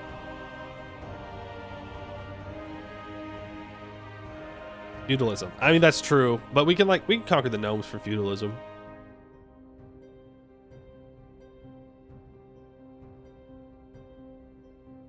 Try to sell Maldor because they'll deck you. It's also fair. They're going to do it anyways.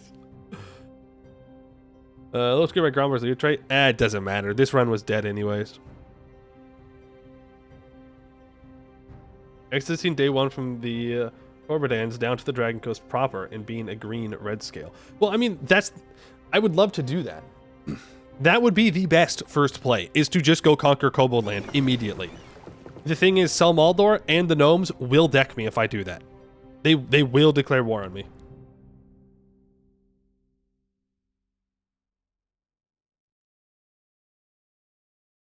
No CB Vinail and take them out. I cannot beat their navy at the beginning of the game.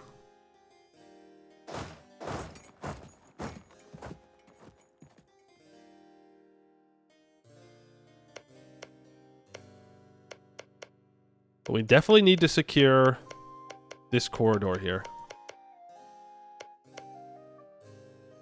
Yeah, you can. You just have to trust. What? So I know CB, immediately go down to -3 stability, and then what? I have to buy up the stability anyways? I think you want the sub model for it. You don't have a good way of relieving a siege on it. What we need is Vertesk, but that's a big ask. That's what we need.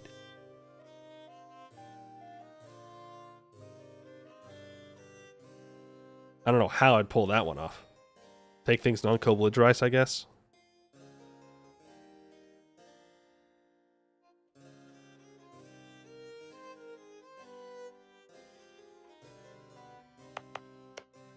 But this is a much better fort. Also, Zazivantu is apparently a fort spot. That's also a really good one.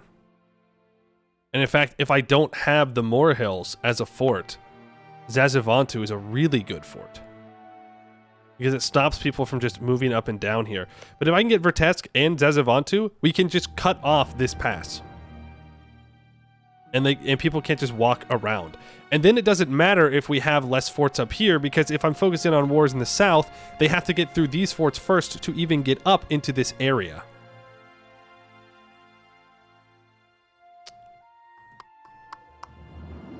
Hear me out. Play a black scale custom nation. Yo! Or gold scale custom nation? Huge? It is Empire lands, though. Yes, that is the problem.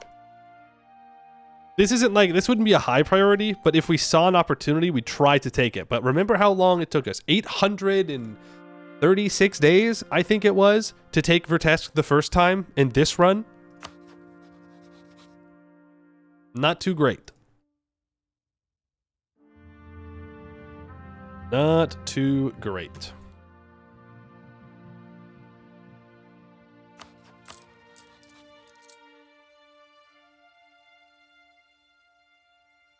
How am I making 40 ducats? That's not real, right?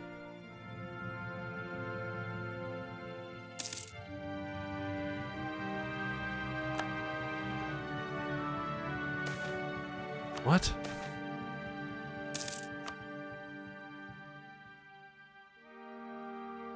No, we actually are. Trade, production, taxation. 7.96 from war reps. Can't get on the run. We're making money now. I mean, look at that, guys. We're making money. Got some good trade goods now. That's true. We have some dye in here. We have our gold up. We have paper. We'd replace these soon. But no, this run's dead. Let's get those traps up. Here we go. But if I have vassals, then I might not need as many troops, though having troops would keep them loyal, and that leaves me more manpower to get up to the level 4 traps. I think that's a pretty big priority, is getting down here, grabbing Maliath Thalxa and Extagaru, and getting these to level 4 traps as fast as we can.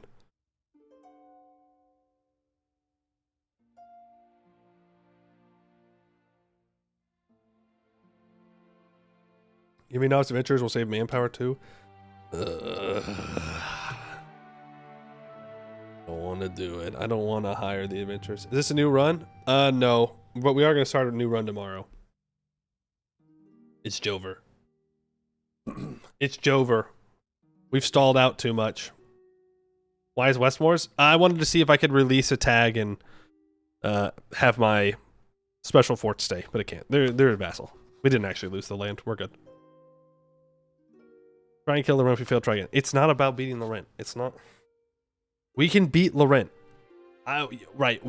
What's our loan size? 237. How many loans can I take? 59. We can beat Laurent. That's not the problem. The problem is there's so much for us to do in this mission tree that at this point we've stalled out. We're barely in the New World in 100 years in. That we're not going to be able to do everything. What killed the run besides starting as Greenscale? Well, really, that's it. That's it. Really all just come back to starting as Greenscale and not doing it properly. Tomorrow red? No, tomorrow green. Tomorrow Greenscale again. But we might just hire the adventurers on day one, okay? I don't like it. We might do it. We might do it. Well, kill the run. We didn't get to technocracy fast enough. A big part of that was my religious unity. Taking all this Goetti land and holding it myself was not a smart play. Should not have done that. It just slowed us down so much from getting down the mission tree. Being so far behind on admin tech, so we couldn't colonize faster was bad, so I can't get as much inflation in the game because that slowed us down from colonizing, which we have to do super early. Right, we're 3 admin techs away at the start of the game.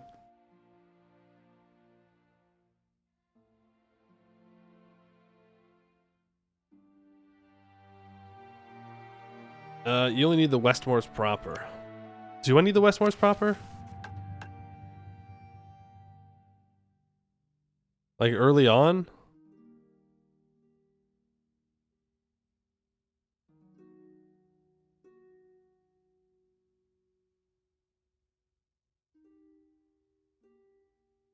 No.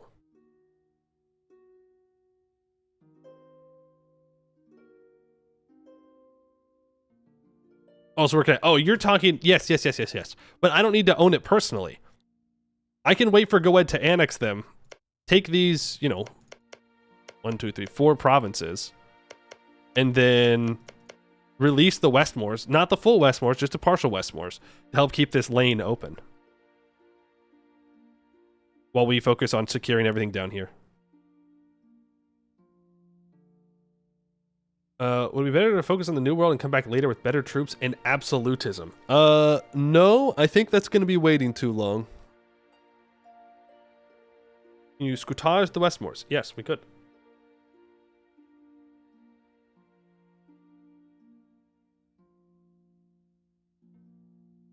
I think the religious unity was a real big breaker there. And I also wouldn't need to core up all of this, which would be nice. Enforce military access each time. That's 15 war score that I'd rather not have to click, rather than just getting a small vassal and letting them sit here. It's not like we were using our Diplo relations anyways.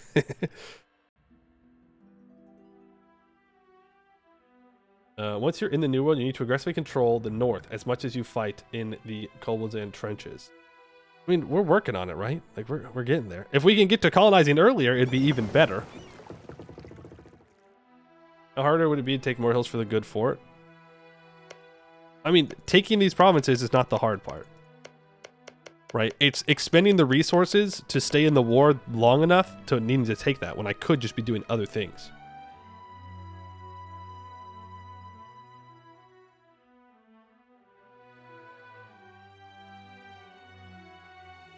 But we would be giving up a kobold fort. Like, that's the thing. And remember, it's 5 years in between each upgrade for the kobold forts. Genuinely, why rush colonization, though? Because we have to, for our mission tree. We have to take colonial ventures in our 3rd mission tree, 3rd row of our missions. We have to take it first to become a technocracy. And once we become a technocracy, we catch up on tech. I mean, look, we're caught up on tech. We're 1 behind Diplotech. We're filling out our ideas. We were, what, 6 Diplotechs behind? And 5 Admin-Techs behind 20 years ago? And we're caught up. Technocracies are busted. They're so, so good. Every moment that we are a tribe and not a technocracy is wasted monarch points. Look, we now also have production efficiency, over 40%. All those fish producing provinces. We put light ships there. Boom. We turn it into fungi, which I don't know if it's better. But we do get goods produced there. Like, the faster we can get the Dragon Coast to not be fish and wool and literally useless, the better off we'll be. Been milling professionalism instead of deving to get manpower? No. You still develop manpower, because developing mill gives you more manpower. But when you get the Dragon Coast, you release your old green-skinned lands as a vassal. Feed them the Norse stuff. They are kobolds, so no issue, but you have to deal with the other races, not you. I don't know if we need to do that. Fungi gives manpower too. Oh, true. How much is it? No, it gives local dev cost. Silly goose. Unless you're talking about the trading in bonus, which I don't know if we're ever going to get that. The mission tree. Oh. Farms, not fish. Yeah, 25% local manpower. And I get minus 10% land maintenance as well. Ugh, man.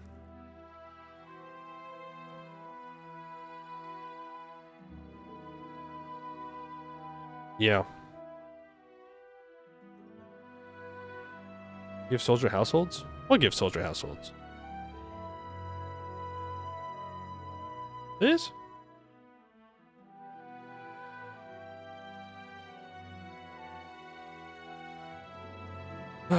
Yeah. I think that's it. I think we got too bogged down taking money from Gwed. We took too much land personally that I couldn't do anything with. Still, it was doing nothing with. None of this was ever fully cored. That's a whole bunch of admin I didn't need to spend. Also ever task war. Yeah. Because we were trying to return these cores to Gwed, which we didn't need to do. Well, we did. We needed to do it eventually. We didn't have to do it then. But I thought we did because I thought we were going to need this earlier, but we didn't. I also hate this fort. I don't think I'll be rebuilding that anytime soon. It's just such a bad fort. It's grasslands. I'd rather build one in Zazavantu. How far do you need it? We're pretty close to it now.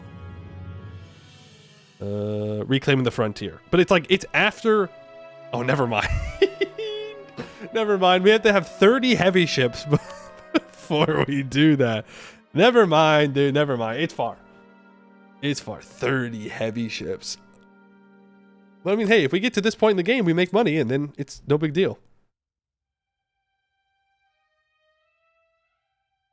Right? And our gold mine is not developed. Oh, also, our gold mine depleted at like 2 Diplo. And it has a minus 50% chance to deplete. So that was funny. Take the bold land, connect the rest. Take this stuff from the Westmoors.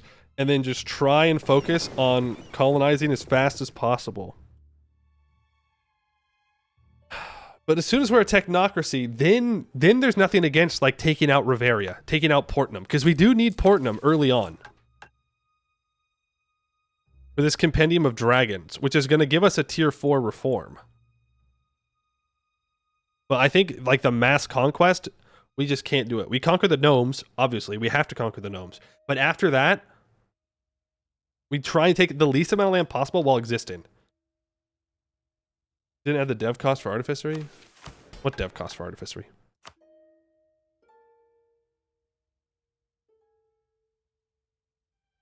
The Arsenal of National Development. Well, no. Because I don't have tier 2 inventions unlocked. So I can't do that. No implications from taking land from Gwed at all? I think taking this state right here is correct. Being able to walk back up here is very important. But that's true. If we need that many boats, then it shouldn't really matter. I guess it just depends. That does mean I wouldn't have to siege down Gowetin as well.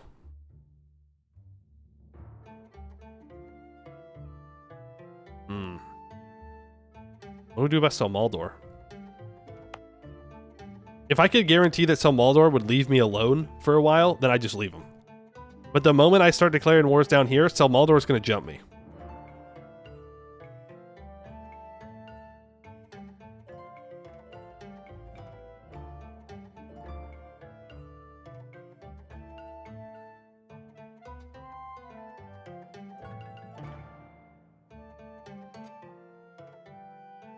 And we're not going to have naval supremacy on Selmaldor. They start off with 5 heavies. 5. Strength them at Tech 3 mil. Selmaldor, it's not that Selmaldor is necessarily strong at Tech 3 mil. It's that they're in that trade league with everyone up here. So I can't just declare war on them.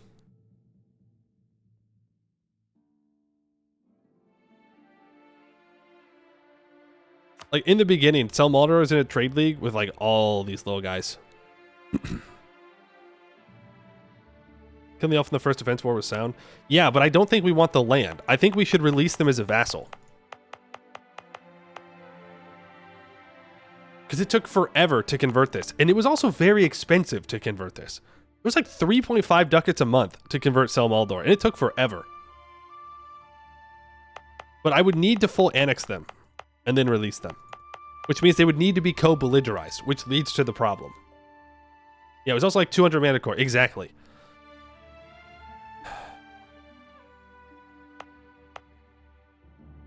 And there's no one else here that I can release. Moonhaven has a core here now. Rebels. Rebels got a occupation. But I do think we need to. We got to kill Selmaldor. We have to take stuff from the gnomes. We have to dive into the Dragon Coast as fast as possible. Are they rivalable at the start? You try to normal humiliate if they deck you to try and get over 50. No. I think we don't have institution and we're too far behind on tech. They're not a valid rival. I don't think. But even if they are, like, if I wanted that much war score on them, I would need to siege down their capital. Which we know we can do, but it was only after we bled them out, fought them over and over again, and that took a lot of time. And by that time, it was time to jump on Blue Scale. And when we piece out Blue Scale, Goed annexes Westmoors, and then Goed decks us. And we fight Goed. And then we can kill Red Scale. That's what happened. In fact, I think I declared war on Goed, because I didn't want them declaring war on me while I was at war with Red Scale.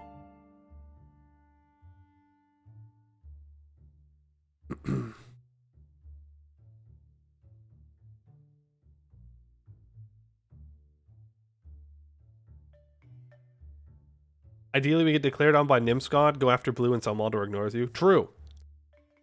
I mean, if we can be strong enough, Selmaldor will not attack us. I don't know how we convince them of that. To leave us alone. You know, we know he starts off Craven. Maybe we wait for the Diplomat game.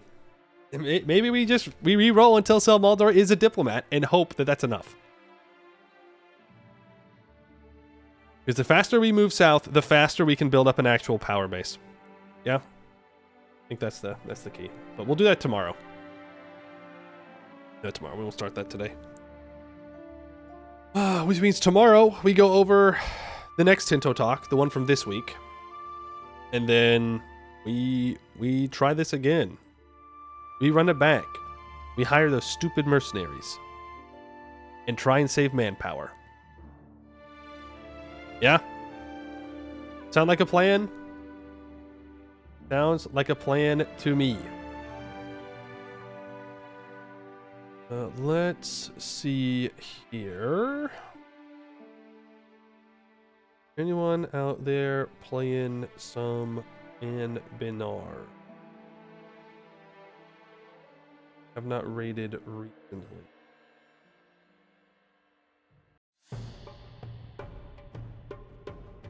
No. A lot of base game. All right. Well, we'll probably just call it there for the day. Yeah. It'd be like that. It'd be like that. The early Riveria death was also kind of ugh. Yeah. Not only was it the early Riveria death, it's the fact that Portnam then allied Wex, which is who remained the emperor. Crazy. Crazy. Actually crazy that that's what happened.